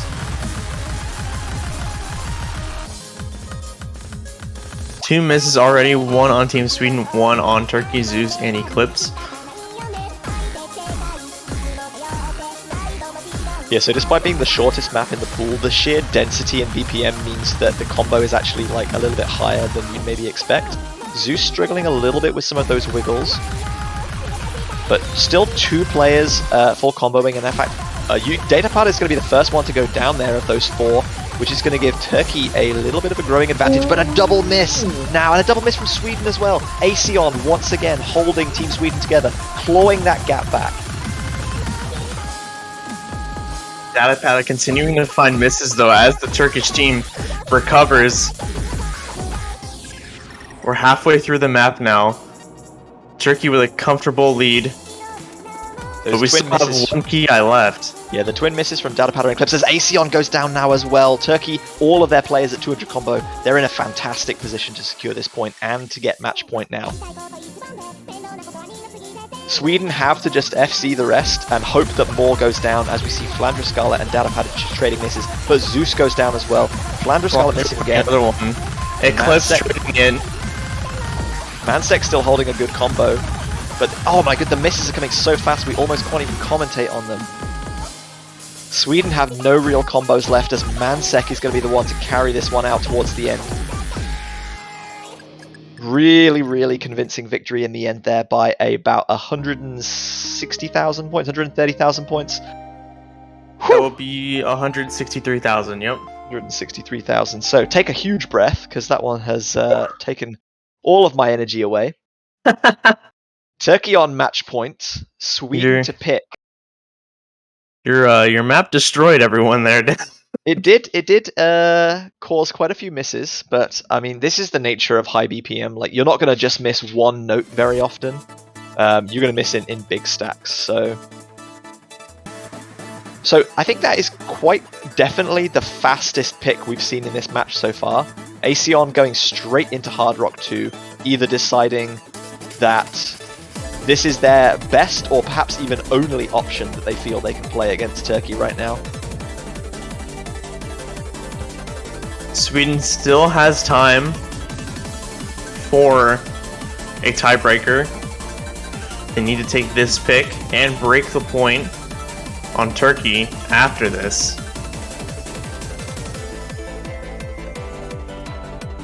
For now, it looks like on Team Sweden not only is 1 foot out the door, but they are being politely shoved towards that door.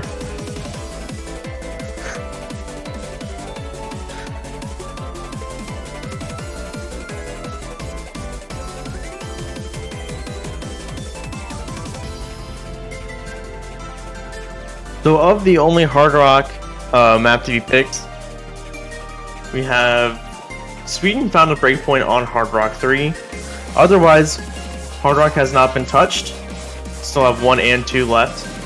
We saw a little bit of it in Mixed Mod, but of course that was only one person having to play Hard Rock. Now everybody got to stick the mod on. And something I want to give some very strong credit to Turkey for, regardless. I believe they took all 3 double time maps. So they dominated on that mod pool. But it's all gone now.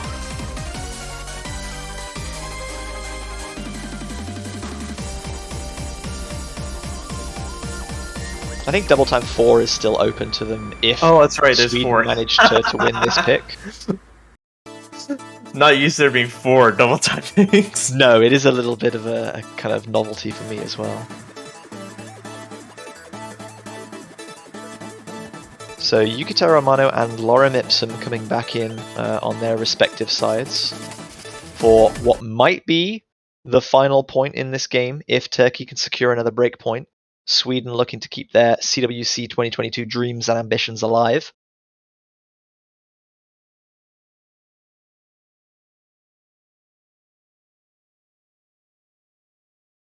So fans, now is the time to really get behind your team. They need your energy now more than ever. I don't think Turkey realistically want to let this go to a tiebreaker because the experience and the kind of pressure, the nerves, the knowledge of how to play in these high pressure situations definitely the advantage that Sweden hold. Lorem Ipsum missing a hyperdash and dropping a whole stack there though. The Aseon trading, as we see an earlier miss from Zeus as well. Yeah, Sweden gonna come out of this early early few sections with a little Flandre finding a few misses there. Again, a very short map, about 2 minutes, but it is, once again, as you can see, quite a bit dense. Yeah, so it's dense, but relatively kind of nicely flowing. It's one of the easier picks from the Hard Rock pool this time around. I'm surprised that it was left this long.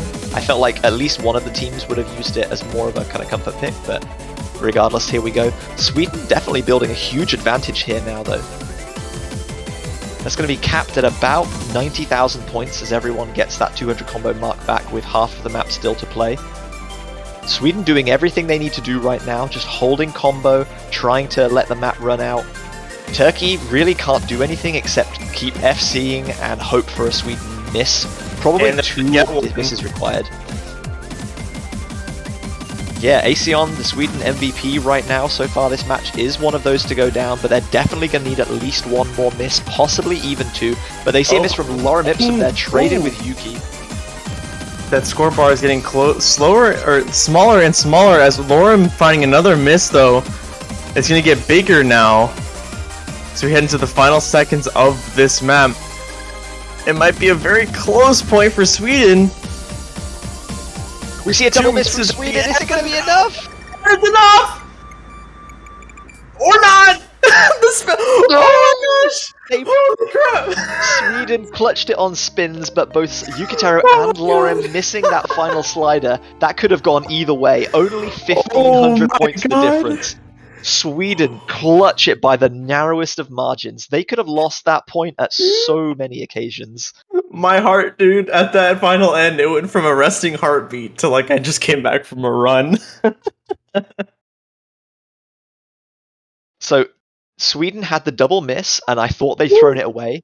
They stole it back with a fantastic spin, and then they almost then threw it missed. away again, but they traded a miss. Holy Oh my macaroni. god. This match has been like 2 people just running into each other at maximum speed until one of them can't get up anymore.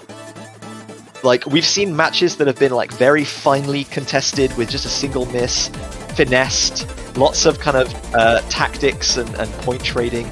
This has just been 2 kind of teams running into each other until one can't stand up anymore, and we're getting to that point.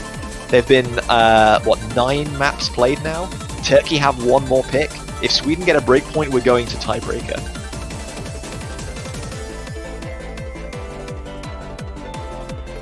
I mean, my hand is literally shaking a little bit after that. That was crazy. that last 15 seconds was the craziest moment of my weekend so far. I mean, people that know me and have watched me kind of commentating on CWC for a number of years will know that I'm not usually the hype guy. I'm kind of like the calm guy that's like, this person was 12,000 points better on this pick than they were in the last round. Very calmly collected stats guy. But yeah, I couldn't help but jump up at that one. That was really, really intense.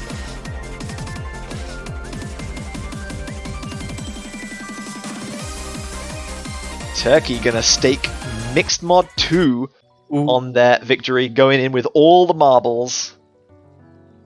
This is risky, I think.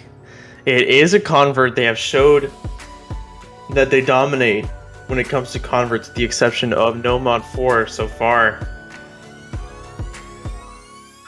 But they did lose the first mixed mod. They lost the first Mixed Mod.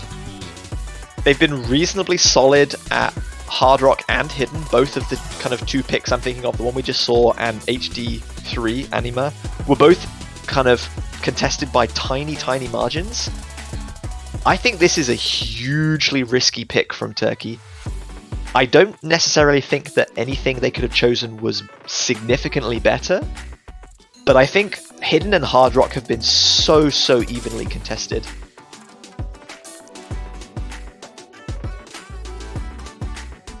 Aseon saying sight read time. Not sure whether he's being serious there, but this is not really the inspiring team talk you want to be giving your team. If you're the star player in the match on your team, you don't want to be kind of saying like, hey guys, don't expect anything because I haven't practiced the map. Yeah, that's... Oh man, I'm just in this. I'm in a totally different headset now. So Aesion sticking on with Hidden. No Eclipse coming in. We've seen Eclipse play Hidden a couple of times for Team Sweden in these mixed mod maps. But it is going to be Aesion staying in. He's obviously feeling, despite the sight read feeling good, as we see an early mistrade. Datapada and Zeus both missing at the exact same combo. Both the Hard Rock players as well.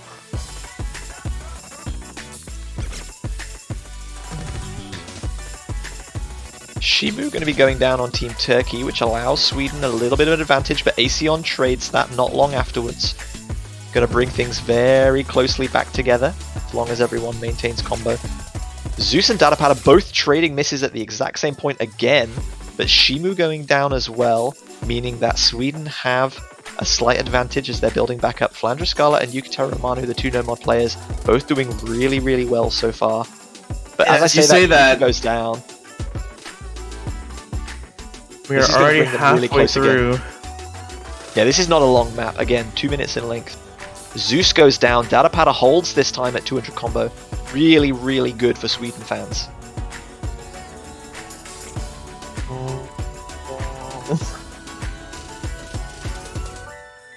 I honestly, I can't. I don't even want to say anything. I'm too scared of messing anything up. Yukiteru and Shimu trading misses. Zeus has still got a while to go building that combo back up, but he manages to hold on the wiggles, and this time Datapada is the one that breaks. That score gap is going to get smaller with a quarter of the map still to play.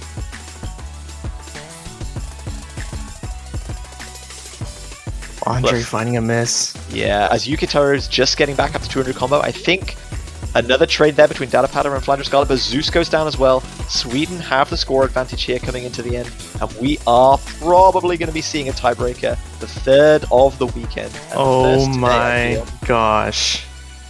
Thank you for for carrying me through that point. I was too afraid to say anything. No problem. 110,000 points the difference. Aesion, for someone who said he hadn't played the map at all, would have been an SS if not for that one early miss. So that would be an impressive flex if that is a sight read for sure. So I don't think anyone had a tiebreaker predicted for this map, but hey, this has been a very surprising weekend all around. So let's go. It's extra mode time. All right, tiebreaker hype, ladies and gentlemen. Turkey and Sweden gonna have to take this map to stay alive in the Catch World Cup 2022. Either this is a losers bracket match, so whoever gets knocked out here is gone home. No more participation. Sweden have a history of getting decently far in tournaments despite being one of the kind of lower seeded teams. Traditionally a lot of older players that don't necessarily farm performance points for ranking. Turkey, as we said earlier in the match, their first ever CWC appearance. It would be huge for them to win this tiebreaker and win a knockout match at the first time of asking.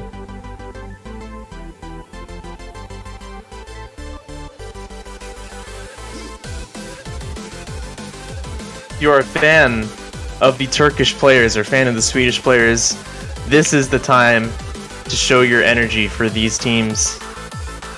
I am still extremely anxious to see how this goes. So much PP overheat in the chat. Fantastic to see. We got 5 minutes, so don't burn yourselves out. Will it be Sweden bringing it back to another CWC knockout performance, or will it be Turkey making their mark on the grandest stage of all at the first year of being eligible to do so? We've got 5 minutes to decide who's going to be progressing in this 2022 edition of the Catch World Cup. Mansek, Flandra Scala and Zeus lining up for Team Turkey on the left in red. Aesion, Yukiteru Amano and Datapada in blue for Team Sweden.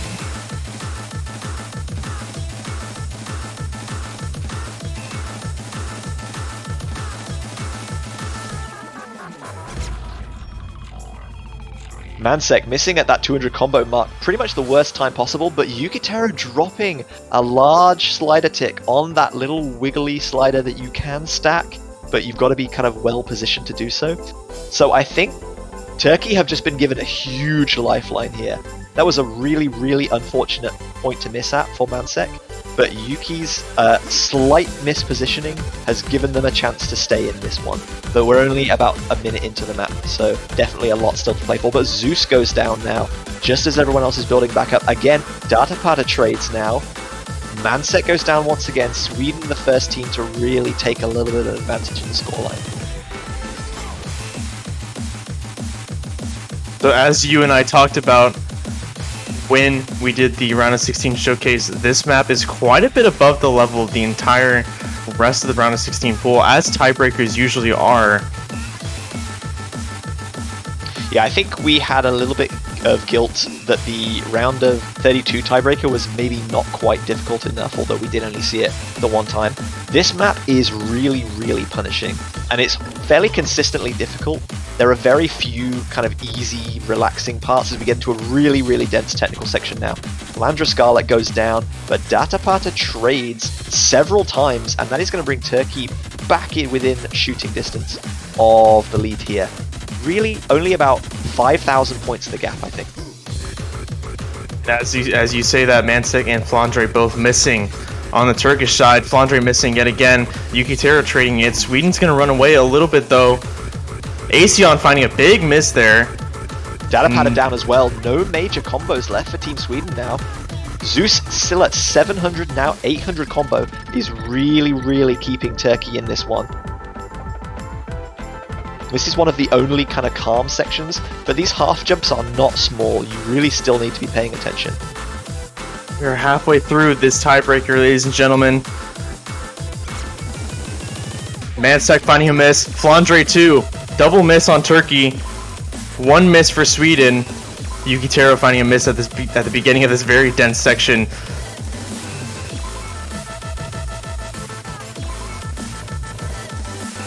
Another miss between Yukiteru and Flandre, but there's a double miss, triple miss on Team Sweden. Zeus still holding 1200 combo now. Mansek is above 200 as well. There's still no break here, so they won't know the difference, but that 20,000 score gap is going to come really far down within the next 100 combo or so.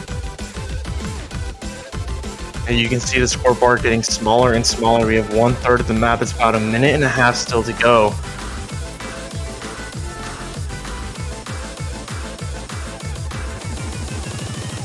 Everyone managing to catch the ends of those extended sliders. Flandra Scarlet and Mansek, huge drop there from Mansek right before the final Ki section. And Sweden not trading a miss this time, looking like they are going to be pulling away. Datapata goes down, Yukiteru Mana goes down as well. Yukiteru finding another miss. There's another twist in the works here. This score gap has come all the way down. Mansek though. Oh my god. I can't do this. Flandra Scarlet goes down, Mansek goes down again. Aesion goes down. No. Zeus misses. Zeus finally goes down. The Rock of Turkey was holding them together, but Datapata also missing as well. Sweden have just about built up enough of a score difference, I think, here to secure this one. Yukiteru finding a miss, though. There could still be a chance. Mansek trading it. Only one person over 200. Flandre Scarlet on Turkey.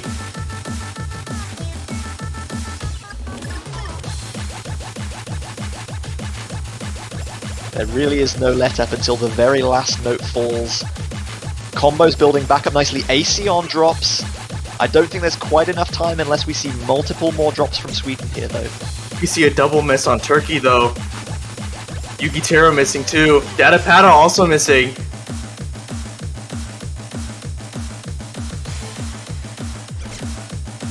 Mansek finding a miss, though, at the very end. It looks like this is going to be a Swedish victory. Yeah, there's just some kind of long repeat sliders here towards the end. Nothing too challenging that will tip a 40,000 point score difference. The experience of Team Sweden, having played in multiple World Cups, is going to win out as they take this tiebreaker 6 points to 5 in the round of 16. Turkey's inexperience in kind of these high pressure situations, their lack of like big stage tournament practice, unfortunately, they're undoing. They're going to be going home, but they can say without a doubt that they have lit the World Cup stage alight with how they've done so far in this, their first ever CWC. Huge props to Team Turkey, but it will be Sweden just about clinging on to that spot in the losers bracket. Yeah, what a fantastic showing from Turkey. and we have given them quite a bit of praise both on stream and with predictions on your own channel. I mean, what a showing! This is the first year Turkey entered the Catch World Cup, and they brought such a bang. They did not disappoint. Their entrance was absolutely fantastic.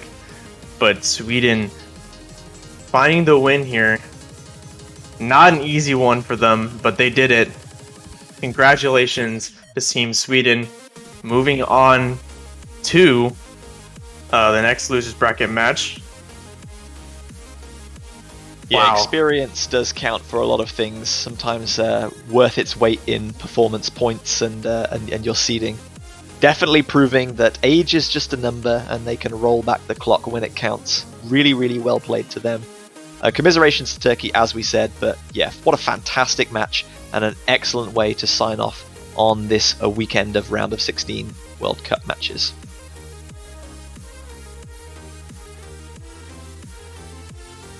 So we're going to take a very, very short break, but we're going to quickly go through the bracket just for you right now. You can see the full lineup. Losers bracket is currently on screen right now for what's going to be happening in next weekend's quarterfinal stage.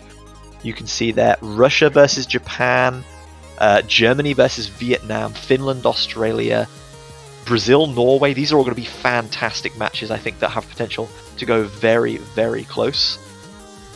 Italy, a very dangerous team there in the losers bracket that really, really shouldn't be, but hopefully they can bring their way back up. And up here in the winners bracket, China, France, Indonesia, Chile, Korea, Mexico, and US, Canada.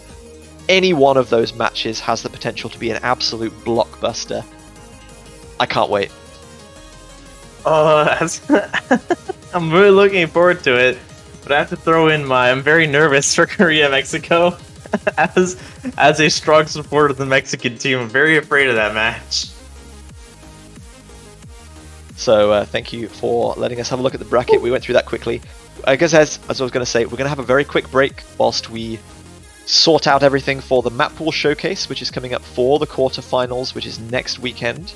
I think I'm going to be joined by Seka and Nelly if they are available. And yeah, thank you very much, Luminite, for commentating with me. It was fantastic to have you as always. Hope you enjoyed. Oh, of course.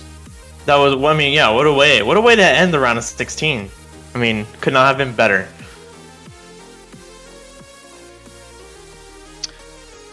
So yeah, we're going to have, I think, about a 10-minute break. Obviously, stream's going to keep running, so you can keep listening to our fantastic featured artist playlist whilst we get everything ready for the Map Pool Showcase. Don't go too far. Feel free to grab a drink, grab something to eat, stretch the legs. If it's still daytime, if there's still some daylight out where you are, do touch some grass, get some fresh air, and we'll see you back all for the quarterfinals Map Pool Showcase very, very soon.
Okay, everybody, thank you so much for your patience in sticking with us coming into this map pool showcase for the quarterfinal stage of the 2022 OsCatch World Cup.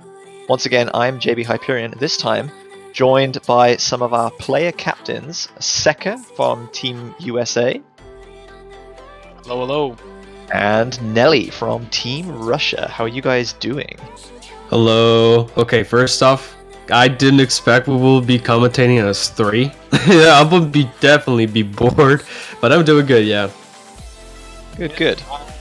I'm looking forward to seeing all the maps. Should be pretty interesting this week. I heard that probably going to see a bit of a difficulty bump from the last week, considering we have, I think, 8 teams now that are been eliminated. Sadly, some teams have to go every week.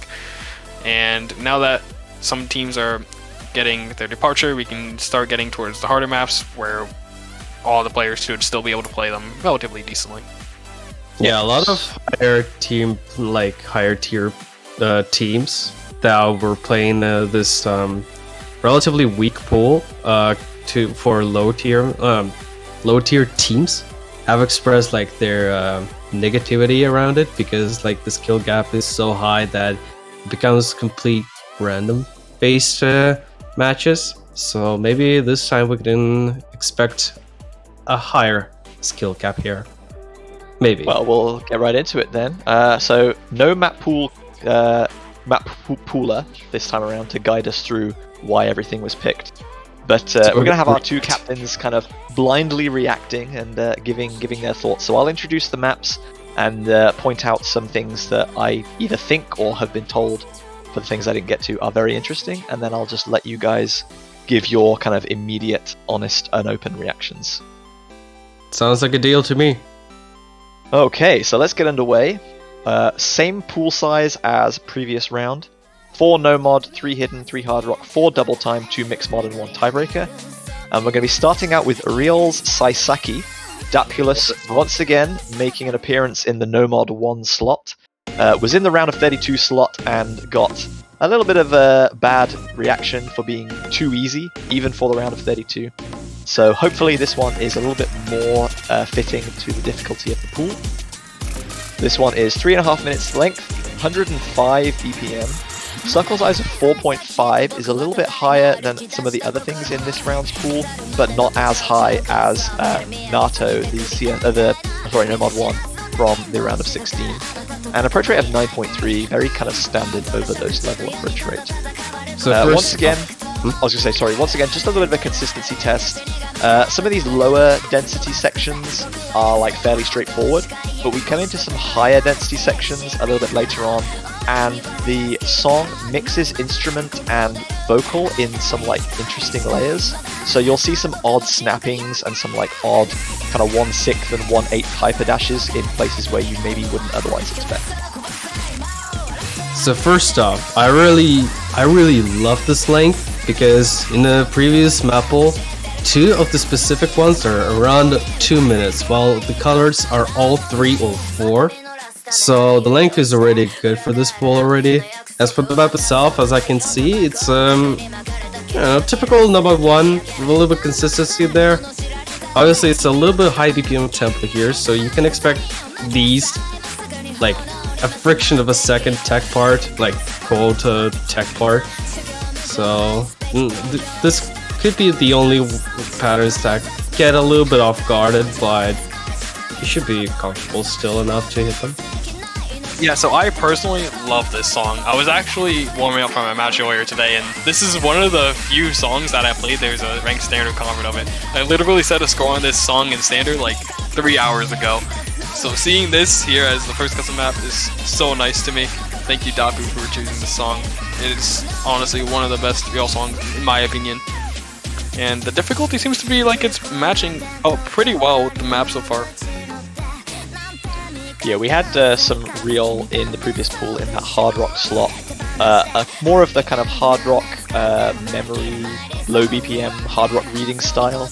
This one a little bit more kind of just focused on consistency, some snappy patterns and some kind of sharp direction changes.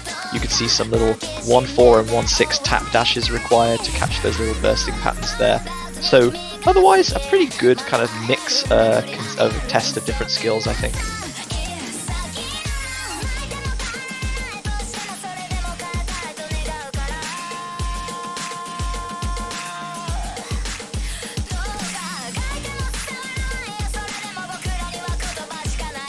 There you have a little bit of slow power, but you still you don't really need to sleep around it. Here comes the last part, for the last Ki, which is relatively the same. Yeah, the high density kind of sections aren't too kind of complex. They mostly follow fairly simple patterns and stacks and little small hyper chains like you can see there. But some of the hyper dashes into sliders can be a bit deceptive, because the slide velocity is a little bit higher than you expect. Not quite on the tech level of, say, like No Mod 2 from the round of 32, which had like huge slider velocity changes. But again, just a little bit of everything really thrown in there. Oh, there you have a really short spin at the end. You definitely don't need to you don't really need to miss an eye on it. So moving on to the No Mod 2, we have Gemzu. Like before that, Sekri answer, where's Gemzu? Where's Gemzu map? It should be 1, and here it is. Yeah, it's not Gemzu 1 though, it's Gemzu 2. It's not Gemzu 1, it's Gemzu 2. So this is Blackie's Artemis, 2 minutes and 17 seconds in length, 186 BPM, circle size of 4.2, so slightly more lenient than previously, but is traded off for with a higher approach rate. And this one is your much more kind of conventional, higher BPM tech map. Like lots of bursting patterns, lots of direction changes into and out of hyperdashes, some strong slider velocity changes as well, and again, not a map that has many kind of really calm sections. Even like these sections like here have some interesting slider patterns and some kind of slightly confusing rhythm choices where there are like grace notes and then there are different layers of the instrument followed. Yeah, the first thing I'm noticing with this map is this looks so much harder than Nomad 1 so far. Like, it looks like it's on a completely different level, if I'm being honest. This one is definitely going to be more so favored towards the higher skill cap teams in this round, I think. You can see a lot of these, I think it's 186 BPM small wiggles right there, like that one being right there, another one right there. There's so many of them. Meanwhile, the last map didn't really have that much of a skill cap to it. It was kind of just say, like, hey, be consistent for 3 minutes and you're fine. But this one, you actually have to kind of be able to play these patterns, and if you can't, then you're gonna miss a lot. Like, that was a 5-note wiggle right there. This one is definitely a lot harder. Yeah, the map really tests your, how do you say, tapping skills with a little bit left and right going forward. So this one, like, this is one of the maps that where you don't need to make any mistakes. Like, if you miss, you get immediately punished. So you need to be relatively good still. But for people who's into a little bit deeper into cash scene, this is kind of similar map with Free Digit World Cup, like the same kind of artist, Blacky, same map of Jinzu, but even more modernized, I think. Yeah, those sliders at the end can be quite punishing. You really just have to trust to hold dash and not turn around too quickly or you'll drop slider ends. But there are two specifics, both custom maps made for the CWC. Moving on to our converts now to flesh out the Nomad pool. This is going to be Ryusegun from Camellia, who is an artist that is very synonymous with World Cups and Catch World Cup in particular. Celine and Camellia. Taku's Extra. And when I looked at this map, I think it only had about 7 plays on the difficulty. So hopefully that's going to get ramped up quite a bit more with interest in the pool. This is a longer kind of consistency convert pick. You can see 4.5 minutes in length. Again, circle size 4.2 and approach rate 9.5, but has a much different kind of set of skills, despite being a similar kind of electronic rhythm gamey drum step kind of sound. So it's going to be a lot of half dashing and half hyper dashing, but it's going to be mixed in with some of these kind of dense wub sections and some very odd slider droplet formation as well, just in case you are kind of a player who's very interested in following those paths very closely to try and get maximum accuracy. Yeah, so this map is definitely seeming to fill out the consistency role of the converts, being, like you said, 4.5 minutes nearly. It's definitely going to be quite an endurance test to see how much you can keep up with this type of convert patterning for that long. And comparing to, I guess, both the consistency picks, because both of the Nomad converts were very long in the last pool, you can tell there's a marked difference in difficulty here, where it's not really quite so much about can you just keep tapping left and right at half jumps repeatedly for 4 minutes. There are some really, really technical patterns being thrown in here. Sliders that go the complete opposite to the direction that you'd expect. Tap dashing into and out of like strong slide, high slider velocity sliders as well. Yeah, the map itself definitely tests a lot of control here. Like, if you played the tactical maps, but with converted ones, like the comfortable tech map in here, you would see a little bit similarities because, well, it's possible. Well, one, it's possible to see. Two, it's relatively easier than compared to, I don't know, other techs that have that features a top difficulty, and it's impossible to see.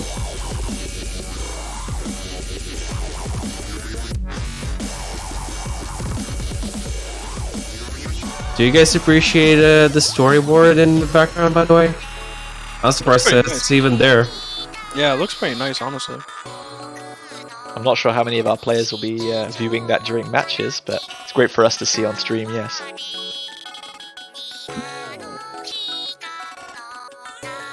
I think something that's going to be very interesting to see when and if we see this map played in next week's matches is which players feel confident to kind of try and stack through some of these wiggling patterns, and which ones feel either more comfortable or they need to wiggle like the little dense anti-flowing kick sliders. Because wiggling everything in a map this long, or feeling like you have to wiggle everything, is going to be a much larger strain on a player mechanically. As far as I can see, like in the replay, there are some wiggles that you can definitely stand, but some of them, yeah, you really need to move around a little bit. But even then, if you did that, so it would be a little bit uncomfortable to press dash at the perfect time.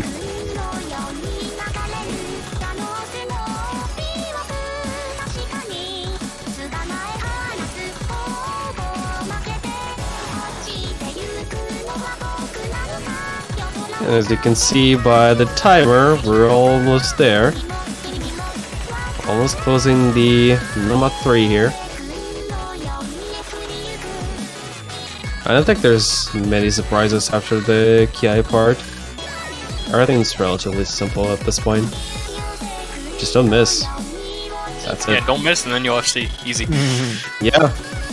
A Rule number slightly 1. spooky long slider there with some kind of far out droplet ticks, but not anything too drastic, as long as you're able to control your nerves. And unless now, Camellia with Hatsune Miku, so Miku fans are happy.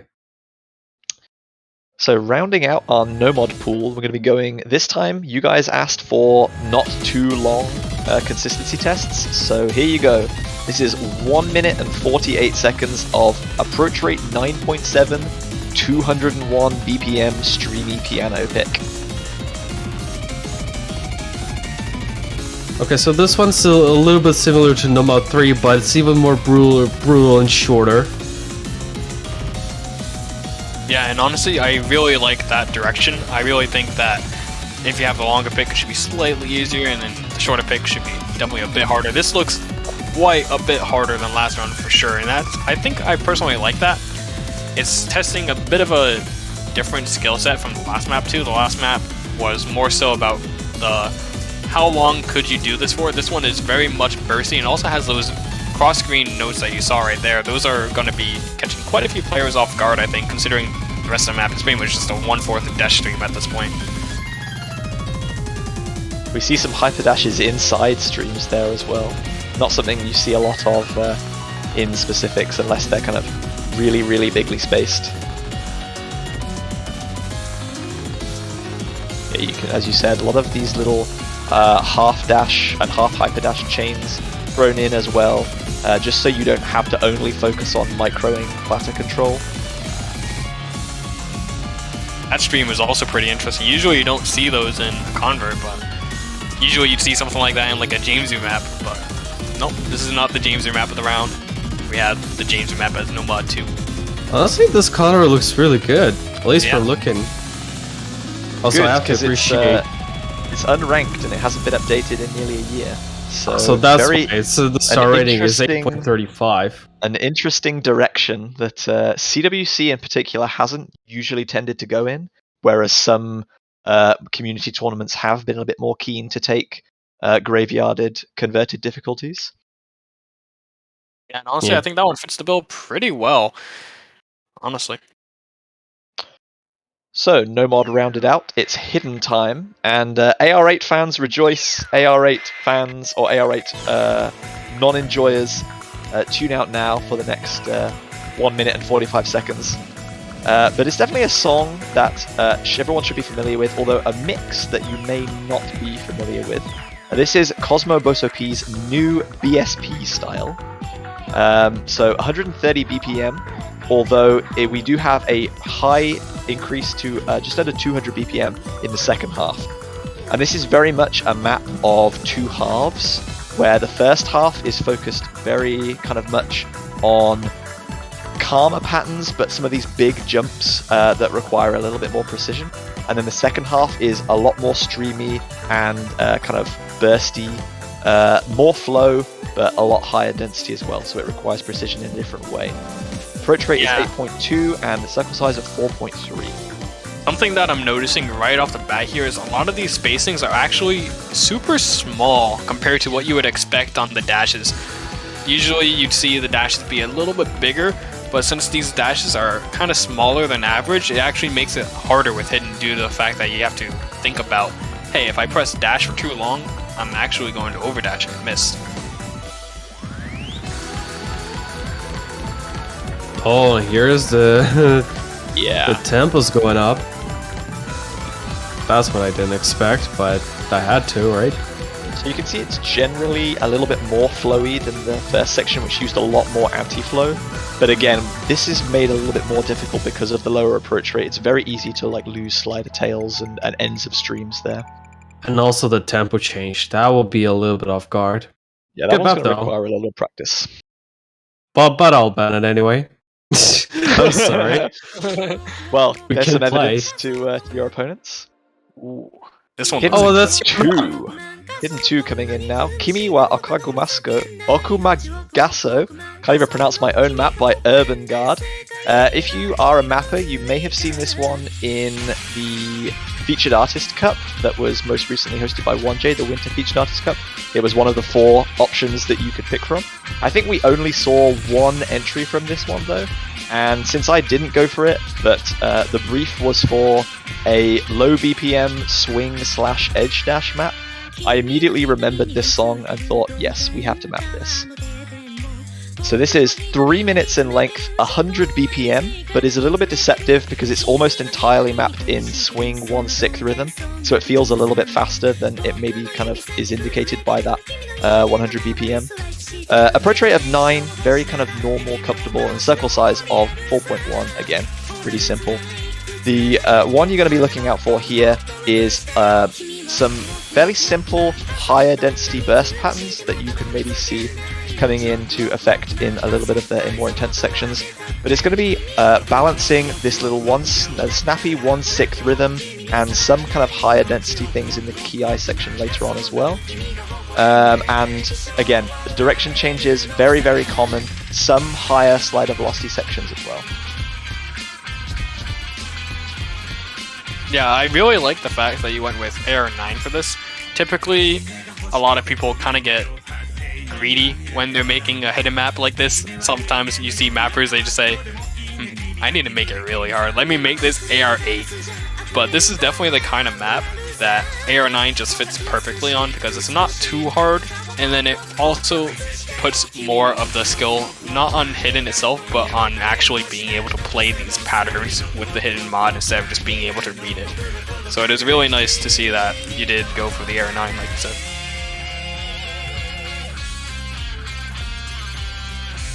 We get a little guitar solo section here which switches more from kind of 1/3 and 1/6 rhythms to more of a 1/4 and 1/8 part. You can see that bit's in 1/6, but this part here is in 1/8 as well, so just make sure you're kind of timing your jumps a little bit more carefully there as we get a little hyperdash chain and a couple of anti-flowing sliders as well, and then a small spinner.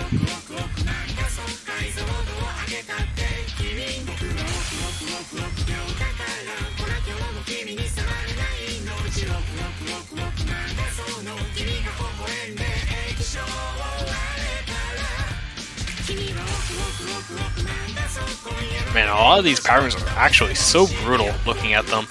I Yeah. think the hidden pool this year is definitely taking a huge ramp up from last year. I think last year in this same round we had the Dave Kakapi model map. Correct me if I'm wrong. And that one was pretty hard as well, but this is looking like it's going to be a whole new level of consistency test. If you can balance kind of everything on the very edges of your plate, you'll find that one quite a bit easier because it's a lot of 1/6 usage. If you're trying to catch everything in the middle, then you're going to be punished, I think. Yeah, definitely. So look, a miss in the map pool. Hidden 3, Lukash's Glitch, one of my personal favorite featured artists. This is a converted difficulty from OS mode. A little bit longer, 3.5 minutes in length, but much quicker than the 2 that we've seen so far, or at least quicker than the first half or 3/4 of new. So 175 BPM, circle size of 4, and approach rate of 9.3.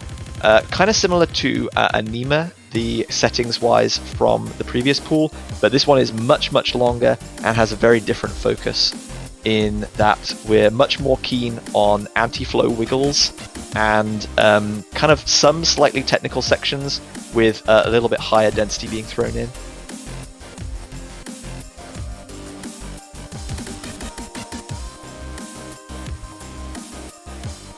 So once again, that we witnessed the Namad 4, this also requires a really, really big control here, but this time with Hidden. So some of the players who don't really want to play Hidden will go into struggle this. Yeah, and last round we had the Crowley Hidden 2, which had the wiggle section, or you could even stand still on the middle of the map. This one, you definitely can't be wiggling these, I'm pretty sure at least. Maybe it's just the skin that I'm not used to being the default skin. But these wiggles look definitely not play walkable, at least from my opinion. Maybe JBH would actually know if they are stand stillable. So from testing, I found that some of them were like fairly lenient to do, but in sections like this in the Ki, you really, really want to be wiggling, because stacking even like a slight little bit out of position means that it's very difficult to change direction in time for the next things. Wiggling in kind of a map like this, I think, helps you maintain your own momentum, which is really helpful with reading Hidden. Yeah, for sure.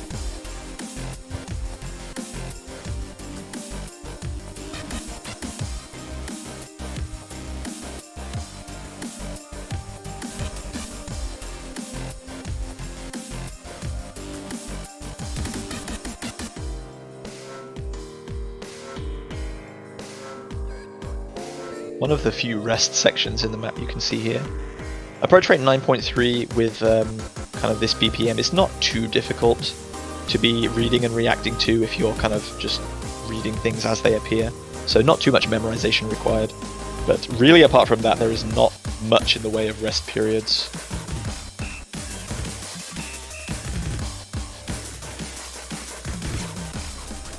Ooh, here comes the wiggle part.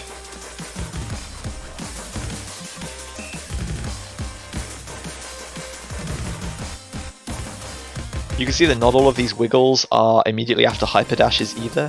So in addition to wiggling, you also have to be very precise on leaving previous notes and catching things. Like we said with Hidden 2, you've got to be good at catching things on the edge of the plate.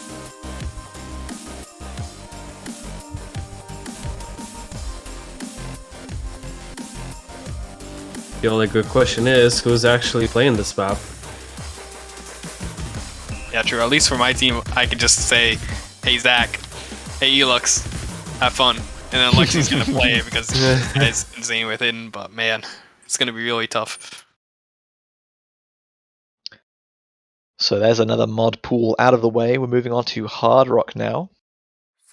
If you liked the tiebreaker featuring Dave and Grieper, you get a little bit of Dave all on his lonesome with Ferriquitus feat Aitsuki Nakuru. I can't even speak tonight, I'm so sorry. Fake. This one is the longest map in the Hard Rock pool by quite a margin, just under 4 minutes in length, although some of that is taken up by this little intro here. 210 BPM, circle size of just under 5.5 with Hard Rock, and of course approach rate 10. This is longer, but as from my opinion, as someone who's not like a huge Hard Rock fan, fairly cozy 1/2 jump map without too many unexpectedly large spacings or edge dashes. You know, you just said 2 words in the same sentence that I never thought I would hear. Or 3 words, I should say. Dave, Hard Rock, and Cozy. That is I know. you just don't think about on the top of your head. Well, Dave's been around a long time. He is a man of many talents, I'm sure you're aware. He is. I mean, I'll be Yeah. frank, it's a little bit cozy, as you say, from the glance. Well, without trying to spoil too much, keep this in mind when you see Hard Rock 2. Oh no. Okay, you made me tricked already, but we still gotta need to watch the Hard Rock 1. Yeah, Dave's someone who is very well known for making kind of like difficulties that aren't really indicated as such by their star rating. He's a bit of a mean mapper, a lot of people would say. likes these strong distances, lots of direction changes and anti-flow thrown in. Quite a technical mapper, but yep, he is very capable of mapping more comfy things like this. And if you're not as comfortable with Hard Rock, but you kind of know that you pick it at some point and you want something a bit more cozy, then yeah, this is probably the go-to. I can see this being picked quite a lot, like as one of a kind of first pick maybe. Yeah, if you're pretty confident in Hard Rock, this definitely does seem like the map for you. It's really reminiscent of the Ascendance map from, I think, the semifinals pool last year, the Rock and Roll non-DCO. That was in Hard Rock there. It's pretty much the same type of archetype, albeit a little bit easier, of course, because it is the round of 8 instead of round of 4. But it has the same kind of style as that. And that kind of map was really good for the teams who wanted to show their presence on Hard Rock compared to the other teams who might not be as comfortable on it.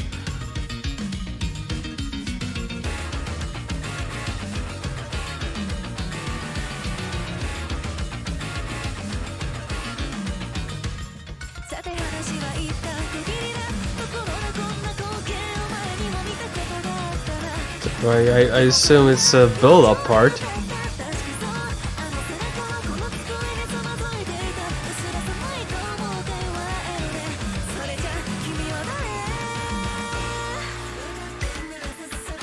We get some little funky slider shapes like that, which aren't hugely problematic, even with the circle size being reduced with Hard Rock.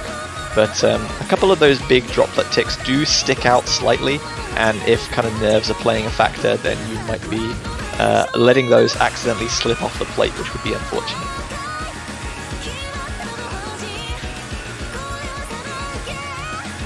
Unless this map has a spitter, then it's alright.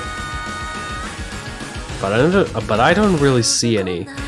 It's on Ken's score, you can see that. There probably is a bit of about a medium-sized spinner, I'm assuming. At least somewhere in the map. Probably happened earlier on, based on the score. So I set you up for preparing for Hard Rock 2, and here it is. TI's Kimi ni by Niam and Rusty, again, custom, created for the tournament. This is 134 BPM. Circle size is pretty much 6 with Hard Rock being added, and this one is about 3 minutes in length, so it's middling in length. This is quite a tricky low BPM pick, again, as I said, with CS6, and there's quite a lot of half jumps that will require either very, very good reflexes or some memorization. I really don't like this map. I really like this map personally. This map is honestly what I've been waiting for in Catch World Cups for quite a while. I've been waiting for the time when we get low BPM, Air 10, something like CS5. It's just such a niche skill set for Hard Rock players to be able to master this kind of stuff.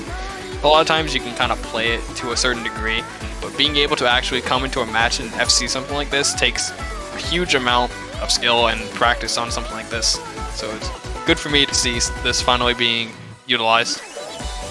But yeah, I do have to agree. Like this kind of mapping with Hard Rock is all uncommon. Yeah. So for the previous map poll, which was Hard Rock 1 collab with Ken and AFB, this one is relatively the same, but a little bit spicy one. Yeah, BPM wise, it's very similar, being almost identical. The real kind of kicker here is the drastically reduced circle size. Yeah. And a lot of the half jumps are significantly more punishing than on the real Hard Rock 1 map as well. Hard Rock be like. Yeah, true.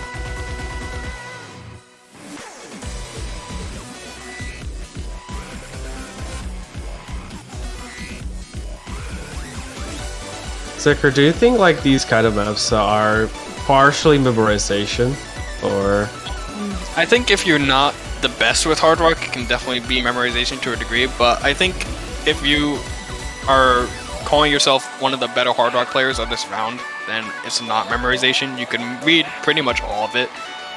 And the good thing with both Minami and Rusty's mapping is that they have very predictable kind of spacings and patterning, which is also very nice. Even with Hard Rock, even though some of the notes do get randomized, you can usually pre-move a bit to where the next note will be. And you can see Ecker doing that in this replay as well.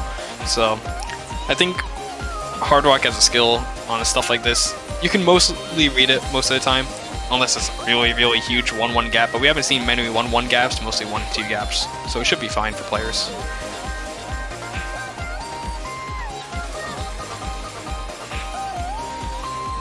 And again, Miko Gang rise up.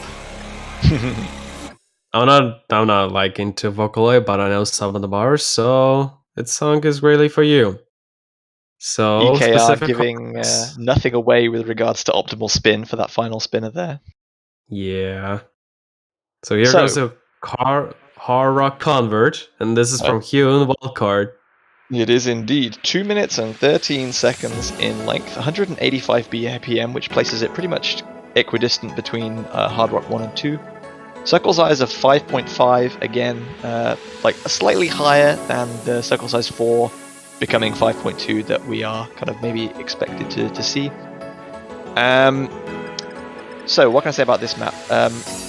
There's a lot of rhythm difference between like half sections in the kind of calmer parts of the map that require a little bit of memorization, considering like the low density and the high approach rate. And some of these half jumps are going to be quite punishing. The Ki is really, really, really tricky, and the density spikes quite significantly.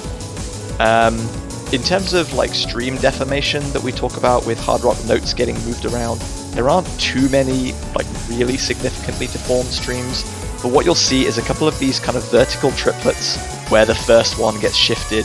So you have big jump, hyper dashing, and then you get to stand still for a little bit, which is kind of nice.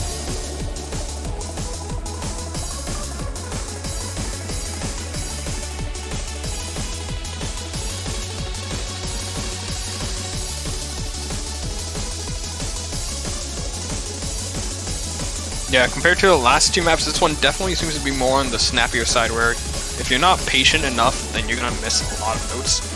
And you have to be able to hit these 1-4 dashes at the 185 BPM, which can be very hard sometimes, especially when you see what Hard Rock does to some of these notes with the deformations. Yeah, some of these dashes are brutal. Even if you like remember the entire map, they still could be a little bit of trouble.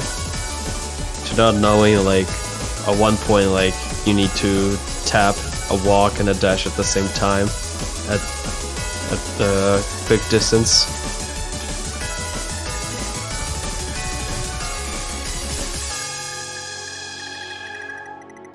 And there you Cool have a bell hit typical spinner. sounds thrown in there as well. Yeah. Hard Rock's done. Now my favorite category is double time. Let's see if we Double have time. AR stuff. Well, there you go. There's a AR9 DT straight off the bat. Now, hope you enjoy. We won. That's crazy. I did not think that we would get to see an Air 9 double time map in the round of 8 right here. This is honestly something that's pretty new, I'm assuming, to Catch World Cup and most tournaments in general. Usually we see something like an AR 8.8 first. We had last round the highest AR being 8.5. So jumping all the way to 9 this early is honestly just crazy in my opinion. And it's going to be a Verdi map. Verdi does tend to map maps that are a lot more friendlier for double time. So it should be a bit easier on that side. Yeah, so fairly straightforward with regards to patterning and flow, as you mentioned. But yeah, people who have been like kind of excelling in DT have been asking for AR9 DT and higher approach rates in general to come much, much sooner in the tournament. And hey, this time you get your wish. But to anyone who's not very proficient at like double time reading, especially above like 8.5, which is like AR10, when you add double time, this is going to be a test that they may need to put in a serious amount of grind for. Yeah, and the thing about this is also a 4-minute map before DT. That 247 on the bottom right, I'm pretty sure that's after double time is applied. You can correct me That if is I'm wrong, correct. JB. It's close to That's- 4, yeah. Oh my lord. That's like, usually if I was going to expect an AR9 double time in this round, it would probably be on the shorter end because you want to kind of ease players into it, of course, right? You don't want to Actually- have to throw them with AR9 marathon. Lol. Actually, nope. like last time we saw AR9 Permanent Qualifiers was bad from Rockball, but it was like a 1 minute map, a cut version one. But here, oh man, you definitely need a lot of consistency there, because if you don't have it, it's over. Like, your pick's ruined, or the enemy's pick will be a fortune for them. Yeah, the thing is, like you said, the last AR9 double time we saw in Catch World Cup at an early stage was Showdown from 2021, but that was in the semifinals. This is already in quarterfinals that we're seeing it, and that map was only 2 minutes before DT. No, it was So semis, quite a my big- bad. Yeah. Oh man, that is what a huge ramp up. But yeah, we've Sure, already some seen player- quarterfinals now. 203 BPM is reasonably quick with double time being added. That these 1/4 little bursting hyperchains that you can see aren't something that you can just kind of quickly spam left and right for. They do require a little bit of precise timing. But thankfully, Yeah. the flow with the quarter hyperchains is very lenient. So it is really just a test of how well and how long for can you read approach rate 9 double time. Yeah, if you're not into speed, then you have a problem. Oh, null control! Here comes the tech double time. Exactly. So this one is much shorter. 1 minute 36 is easily the shortest pick in the pool. 150 BPM, even with double time added, but do not let that fool you. There are some really interesting rhythm switches, large gaps without too much happening that then suddenly kind of transition into really dense patterns. Approach rate 8.3 takes you up to 9.9 or thereabouts with double time being added. And this is really a really good test of platter control at 1/4 and even some like 1/8 regular dashing, tap dashing, and hyper dashing. You said it's platter, but it's not really platter. I mean platter control, I don't mean that this is a platter difficulty. Okay. Catcher control. Yeah. Yeah.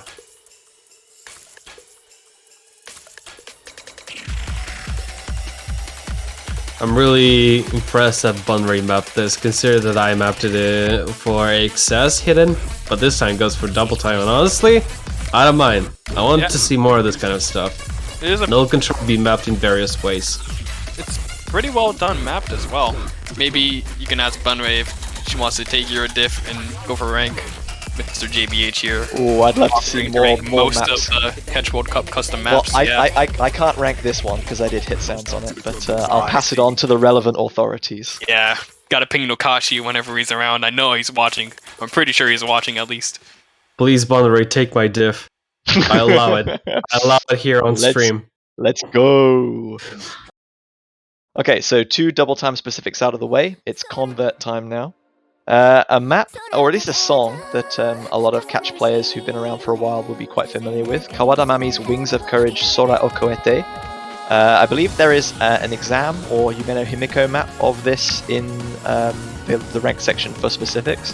But this one is, I think, the full version and is a converted boss difficulty. With double time added, it's over 3 minutes long, so definitely one of the more kind of consistency tests.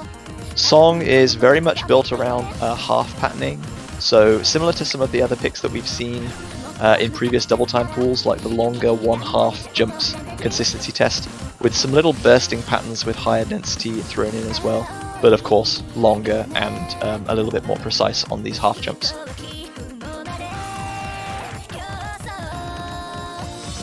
Yeah, the map itself is similar to Double Time 1, but compared to that, man, you need to have really good tapping control this time around, and a little bit of consistency, all to mix together. Yeah, and I look at this map, and I immediately compare it to the Double Time 3 from last round, and I'm like, oh my lord. You know, last Double Time 3, it was a no-spin map, and it was pretty much just jumps at air 8, but this one is, you have to read it at air 8.8, plus you have to be able to be more consistent for a longer time, and it also has more than just jumps like the last Double Time 3 had. So this is just a huge step up in difficulty from the last round. Yeah, that's something that we didn't mention. This is like approach rate 8.8, which becomes 10.2 double time, as you said, for reading that for over 3 minutes, and it's 240 BPM with double time added as well. So there is still a decent amount of mechanical catcher control required, even on the simple patterns.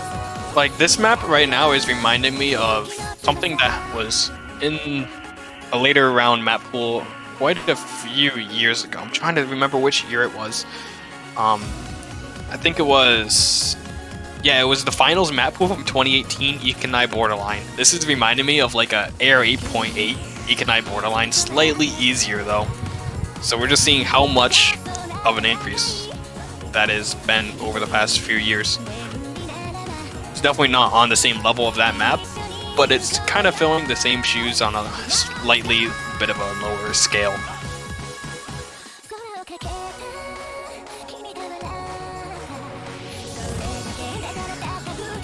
So we enter the last KI here.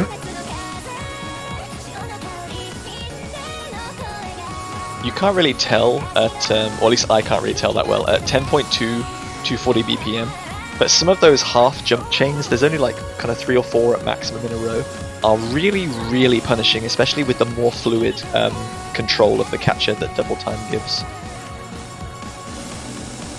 I'm sure it's 8.9 with double time.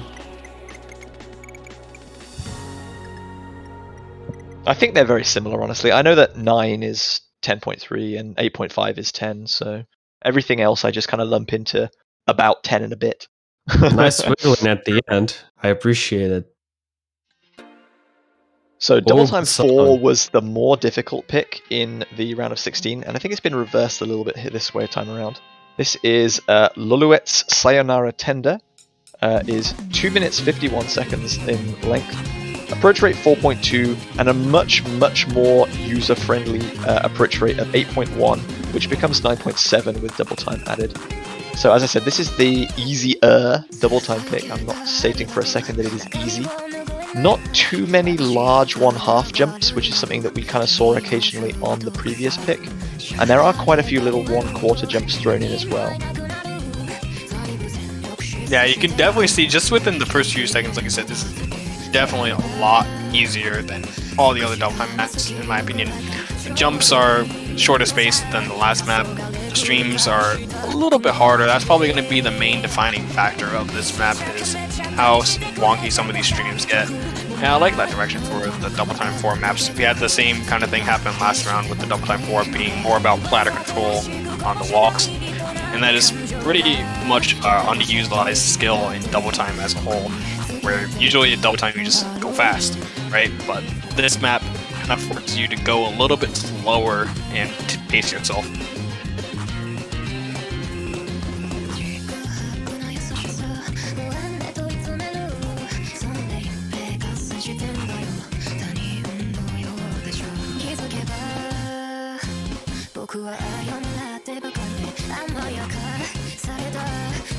Yeah, the map in particular would be a really good pick for lower tier maps. I'm always keep it saying maps. Damn, lower tier teams. There we go. Yeah.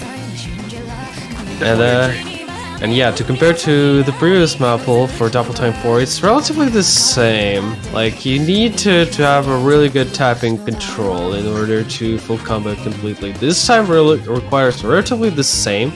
Like, you know, the same AR, like probably even the same tempo play. The tapping control is still like probably upgraded. Yeah, the big difference I'm seeing is one incorporates farther jumps with it as well, and the fact that you're going to be having a lot more rapid tap dashes. The last one is more about placing your platter control with your movement keys and not really worrying about dash, but this one has integrated the dash key into it quite a bit.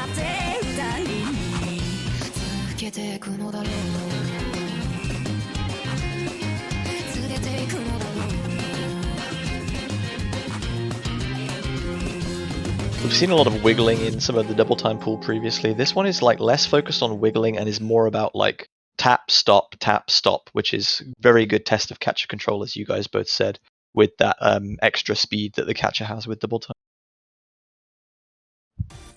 So just one mod bracket to go, and it's mixed mod, and get your tiebreaker predictions in the chat if you have them. So again, mixed mod only having 2 picks in the round at the moment. So one specific custom, which is this one, Ponkichi's PBBQ, This is a FD Fluorite map. The head of our map pool selection team is 2 minutes and 13 seconds in length, 152 BPM. Very standard, circle size 4 becomes 5.2 hard rock. Approach rate of 9.3 should be fairly comfortable, at least as a reading aid with hidden. There's going to be lots of wiggles thrown in, which is very kind of, I think, familiar to anyone who saw Mixed Mod 1 in the round of 32 pool, something that is very common in Fluorite's map. Rhythm switches, again, very common. Lots of odds changes from like ternary to binary rhythm from 1/4 to 1/6 and such like that.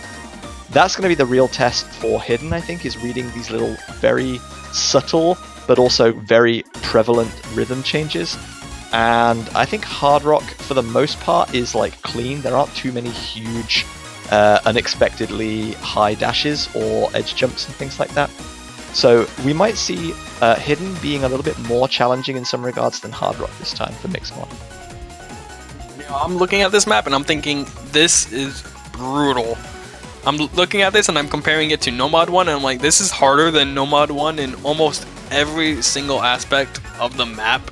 And this is coming in as Nomad. I'm not even thinking about Hard Rock and Double Time right now. This map looks really, really hard to be able to stay consistent on Nomad especially. And then you add in Hard Rock, I don't even want to think about how many of these notes get displaced with Hard Rock. That is something that I'm not looking forward to as a Hard Rock player myself. But you have to. Yeah, that is true. I definitely have to. I'd But say I it's do going like- to be brutal for Nomad, but for others, possibly. Yeah. At least for me looking from Nomad's perspective, because I'm Nomad specialist. I do like the increased AR of 9.3. It definitely makes it a bit easier for Hidden. which I is nice. appreciate I actually appreciate the background of Zavian from Tales of Berseria Zestiria, if my memory's correct. Sorry for off topic again. No, just to touch on something that you mentioned, Seka. Since you're such a high approach rate enjoyer, how about some approach rate 8 circle size 5 to fill out the Mix Mod 2 slot? This Ooh. is Cause K's Sig Sig converted difficulty, 2 minutes in length, 179 BPM, and as I said, circle size 5 becomes 6.5 with Hard Rock. There's going to be quite a little of a punishing precision test, and you all know that we have a very fond likeness for approach rate 8 in this community. So I think this kind of speaks for itself in that its difficulty is going to be like what the different mods are going to kind of find the most difficult, where the real tests are. Very old school in its patterning. You see a lot of these kind of like vertical sliders, horizontal sliders, not too much variation in slider control, and some big jumps like that one all the way across the screen, which could be punishing to read with approach rate of 10, with Hard Rock being added. Oh I just saw boy. that stream of verticals. Oh my gosh, that looked so painful for Hidden and Hard Rock. Yeah, no, you have like, I don't know, you have probably like, if you place like 10 cash players here and if someone will say like low AR maps with Nomad sometimes could be harder than regular ones, man, everyone would agree. Yeah, I 100% It's agree also with that. painful. It's painful for all modes combined, no matter what you're playing. Either Hard Rock, Hidden, or even Nomad. It's going to be brutal. Only madmans will see lord. this. Even at least one would be really good, like Yeah. really beneficial for For sure. any team, basically. Are you having preemptive night terrors about some of the stream defamation that might take place on these little stacks? You know, Yeah. honestly, personally, I'm not that worried about this kind of map with Hard Rock or Hidden. I think Lexi, that guy's gonna go wild on something. I'm happy to see Lexi. Lexi be able to play something like this. I'm more worried about the Nomad. I think having to find somebody who can play Nomad on something like this, as well as finding that person who can play Hidden, because usually you'd have that person who play Hidden be the low AR person for the team. So having to have 2 people on that is going to be a bit of a challenge. All right, it's now we witnessed the previous battle is actually how you say extra boat. How about this Ghost Machine, Culprit, and Zenji from Niam? This is Niam and And his collab. Nosuri is the other collab partner, so Momox from the Philippines, if you haven't been following name changes. I already expect a slider heavy map. You know, I look at this BPM, I'm pretty sure it says 140, and I am so happy. Momox is definitely one of the better alt-style mappers, and that is pretty much when BPM is around 130 to 150. And you start seeing these types of wiggles that are pretty challenging to be able to hit if you're not accustomed to them. So yeah, we saw Nossery mapping kind of swing style in Cosmica in No Mod 1 in the previous round. And this is also mapped in that swing style, so the BPM will probably feel a little bit quicker than the 140 that you're kind of suggested to there, because it's using 1/3 and 1/6 rhythms. And I've been told by my very handy map pool selector notes, thank you Fluorite, the last time we had a swing-based tiebreaker was Yoyami Hanabi 7 years ago. So if you're into your statistics and your history, some very funky little wiggles coming in there, then that's a little nice statistic for you. Okay, this is okay, Secret. This is Nausea Map on steroids already. Yeah, I can see that for sure. Oh, here we go. Yep, it's definitely slider heavy map. You know, I actually really like how this is so far. Like, this looks really good. Man, that TB would be fun to witness, but not so fun for the players who's going to play it. I don't know, I look like I'm gonna have a blast playing this, honestly. It's the kind of map that Same. you don't usually see that often. So playing this is, honestly, even if it is easy, which it definitely is not for the higher end teams, even if you feel like you're gonna come into this and you're gonna get an FC or a 1-miss, this is the kind of map that is just fun to play. You know what I mean? Oh, the stepping changes go so hard here. Yeah. You can see That's what I was- 1-3 with mix of 1-6 or 1-4, wherever it is. That's what I was mentioning, yeah, there's 1/3, 1/6, 1/4, 1/8, like it's a snapping bonanza. Now you see it in action. We get some serious wiggling coming in this little drum step build-up part.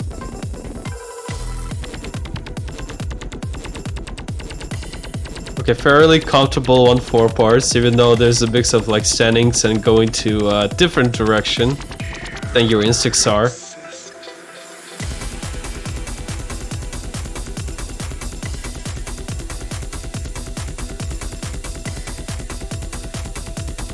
JBH, I have to know, is this part of the FA listing as well? That is a very good question that I should I probably do believe some not. research I've on. never seen it. I mean, at least I never seen this song from FA, but Oh, it is. Oh, this is such a good song, and I'm so glad that both Miam and Nossery decided to map this in this way. oh, what was that?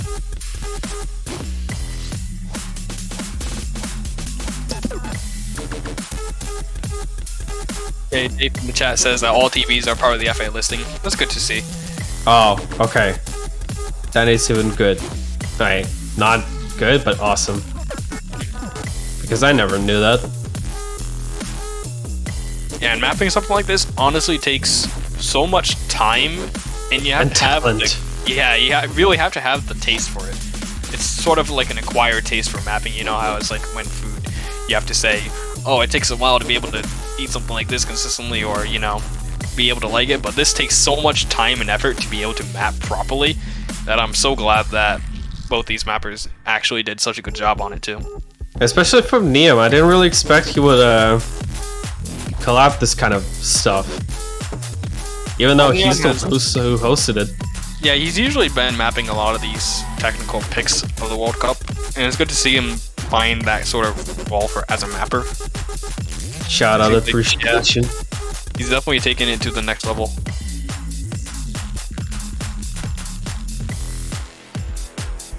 Yeah, it's going a little bit simpler compared to the first part, but it's definitely still brutal, even though. You see Sonny in the chat saying it's 3 mappers, Jir, Nossery, and Miam. Jir only mapping one section, but still good Jir. to shout out his name, yeah. Jir isn't listed on the map pool working sheet, so I'm terribly sorry that he's been left out. Oh no. So now you know, it's only 3 mappers. Neum, Nossery, and Jir. it definitely does make a lot of sense seeing some of the patterns. There was probably a few that you could tell were made by him. He has very noticeable mapping. It was stuff like this. That concludes the pool of quarterfinals. So Definitely yeah, a huge step up compared to round of 14. Am I right, Sikri? Oh yeah, for sure. This is probably the biggest step up in any round in any World Cup that I've seen personally. You kind of went from teams being able to triple FC some maps at the highest level to you're probably gonna see maybe one FC per team if lucky, you know. there are You must certainly be some correct. maps in this pool that will be more suited to the strong teams to like Triple FC, but overall I think it's going to become a lot less common. You're right. Sure. It's still not gonna possible only by luck. I'm mentioning luck here, but it definitely works better way. So whilst you two take your next week to practice the map pool and get ready for your upcoming matches, just a quick reminder to everyone that quarterfinal stage coming up. The first 8 of our teams have sadly been eliminated, so 24 teams remain. We're going to be seeing the 4 matches in the winners bracket, the quarterfinals, and then 8 more losers bracket matches, and then followed up by a little more elimination going on to whittle us down a little bit further and get us a bit closer to who's going to win the World Cup 2022.